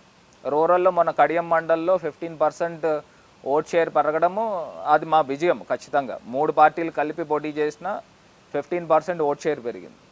సో అదే రకంగా రాజమండ్రిలో కూడా అభివృద్ధి మంత్రంతో వెళ్తున్నాం. అభివృద్ధి మంత్రంతో వెళ్తూ నేను ఇక్కడ నేను ఐఎమ్ డూయింగ్ దిస్, రాజమండ్రికి నేను ఇది చేస్తున్నాను. గతంలో రోడ్స్ ఎలాగున్నాయి, ఇప్పుడు రోడ్స్ ఎలాగున్నాయి. గతంలో డ్రైన్స్ ఎలాగున్నాయి, ఇప్పుడు ఎలాగున్నాయి. గతంలో జంక్షన్స్ ఏ రకంగా ఉన్నాయి, ఇప్పుడు ఏ రకంగా డెవలప్ చేస్తున్నాం. అదే రకంగా ఇప్పుడు ఫ్లైఓవర్స్ రావడం అయితే కానివ్వండి, నెక్స్ట్ ఈ స్టేడియంస్ రావడం అయితే కానివ్వండి, ఇవన్నీ కూడా ఒక అభివృద్ధిలో మేము పోటీ పడుతూ ముందరికి వెళ్తున్నాము. గతంలో కూడా తెలుగుదేశానికి రాజమండ్రి సిటీ వరకు కొంత అడ్వాంటేజ్ ఎందుకు వచ్చింది అని అంటే, గత 2 పుష్కరాలు కూడా తెలుగుదేశం హయాంలో పుష్కరాలు జరిగినాయి. అప్పుడు రాజమండ్రి పైన కొన్ని 100 కోట్ల రూపాయలు నిధులు ఖర్చు పెట్టడం జరిగింది. సో ప్రజలకు ఆ గ్రాటిట్యూడ్ ఉంది, ఆ గ్రాటిట్యూడ్ మీద కొంత ఎడ్జ్ ఉంది. సో మొన్న దాంతోపాటు మా ఇంటర్నల్ వైసీపీలో మొన్న రౌత్ సూర్యప్రకాష్ గారు పోటీ చేసినప్పుడు కూడా ఆ ఇంటర్నల్ పాలిటిక్స్లో ఆయన సరిగ్గా మేనేజ్ చేయలేకపోయాడు. అంటే అందరినీ నమ్మేసి కొంత బ్యాక్ స్టాబింగ్ పాలిటిక్స్ కూడా రాజమండ్రి సిటీ వరకు జరగకూడదు, కొంతవరకు కొంతమంది ఈ రకంగా చేశారు. కాబట్టి ఇవన్నీ కూడా అధిగమించుకుంటూ మేము ముందరికి వెళ్తాము. రేపు భవిష్యత్తులో కూడా ఇలాంటి పార్టీ డ్యామేజ్ కాకోకుండా ఇవన్నీ కూడా చెక్ పెట్టుకుంటూ ప్రక్షాళన చేసుకుంటూ కుమ్మక్కు రాజకీయాలు చెక్ పెడతారా? ఖచ్చితంగా అండి. ఇప్పుడు నేను ఉన్నదే దానికి. కుమ్మక్కు రాజకీయాలు చెక్ పెడతామని ఒకటి. రాజమండ్రి అంటే శాంతికి సౌభ్రతత్వానికి కూడా పెట్టింది పేరు. అక్కడంతా శాంతి ఎక్కువ, అంతా ప్రేమకు ఆప్యాయతలకు పెట్టింది పేరు అంటారన్నమాట అక్కడ. అలాంటి రాజమండ్రి పట్టణంలో బ్లేడ్ బ్యాచ్ ఆగడాలు ఎక్కువైపోతున్నాయి అంటున్నారు. ఈ బ్లేడ్ బ్యాచ్తో అక్కడక్కడ కొంతమంది ప్రజాప్రతినిధులు కూర్చుంటూ అంటున్నారు. అసలు ఈ బ్లేడ్ బ్యాచ్ని ఎవరు పెంచి పోషిస్తున్నారు? అసలుకి ఈ బ్లేడ్ బ్యాచ్ ఆగడాలను ఎవరు అరికట్టలేరా? అంటే ప్రజాప్రతినిధులు పెంచి పోషిస్తే మరి ఎట్లా అసలుకి ప్రజలు ఎలా అక్కడ తిరగగలుగుతారు? ఎట్లా వాళ్ళు ప్రశాంతంగా ఉండగలుగుతారు అసలుకి? అంటే ఆ టైప్ పాలిటిక్స్ ఇంక అయిపోయిందండి. That is gone.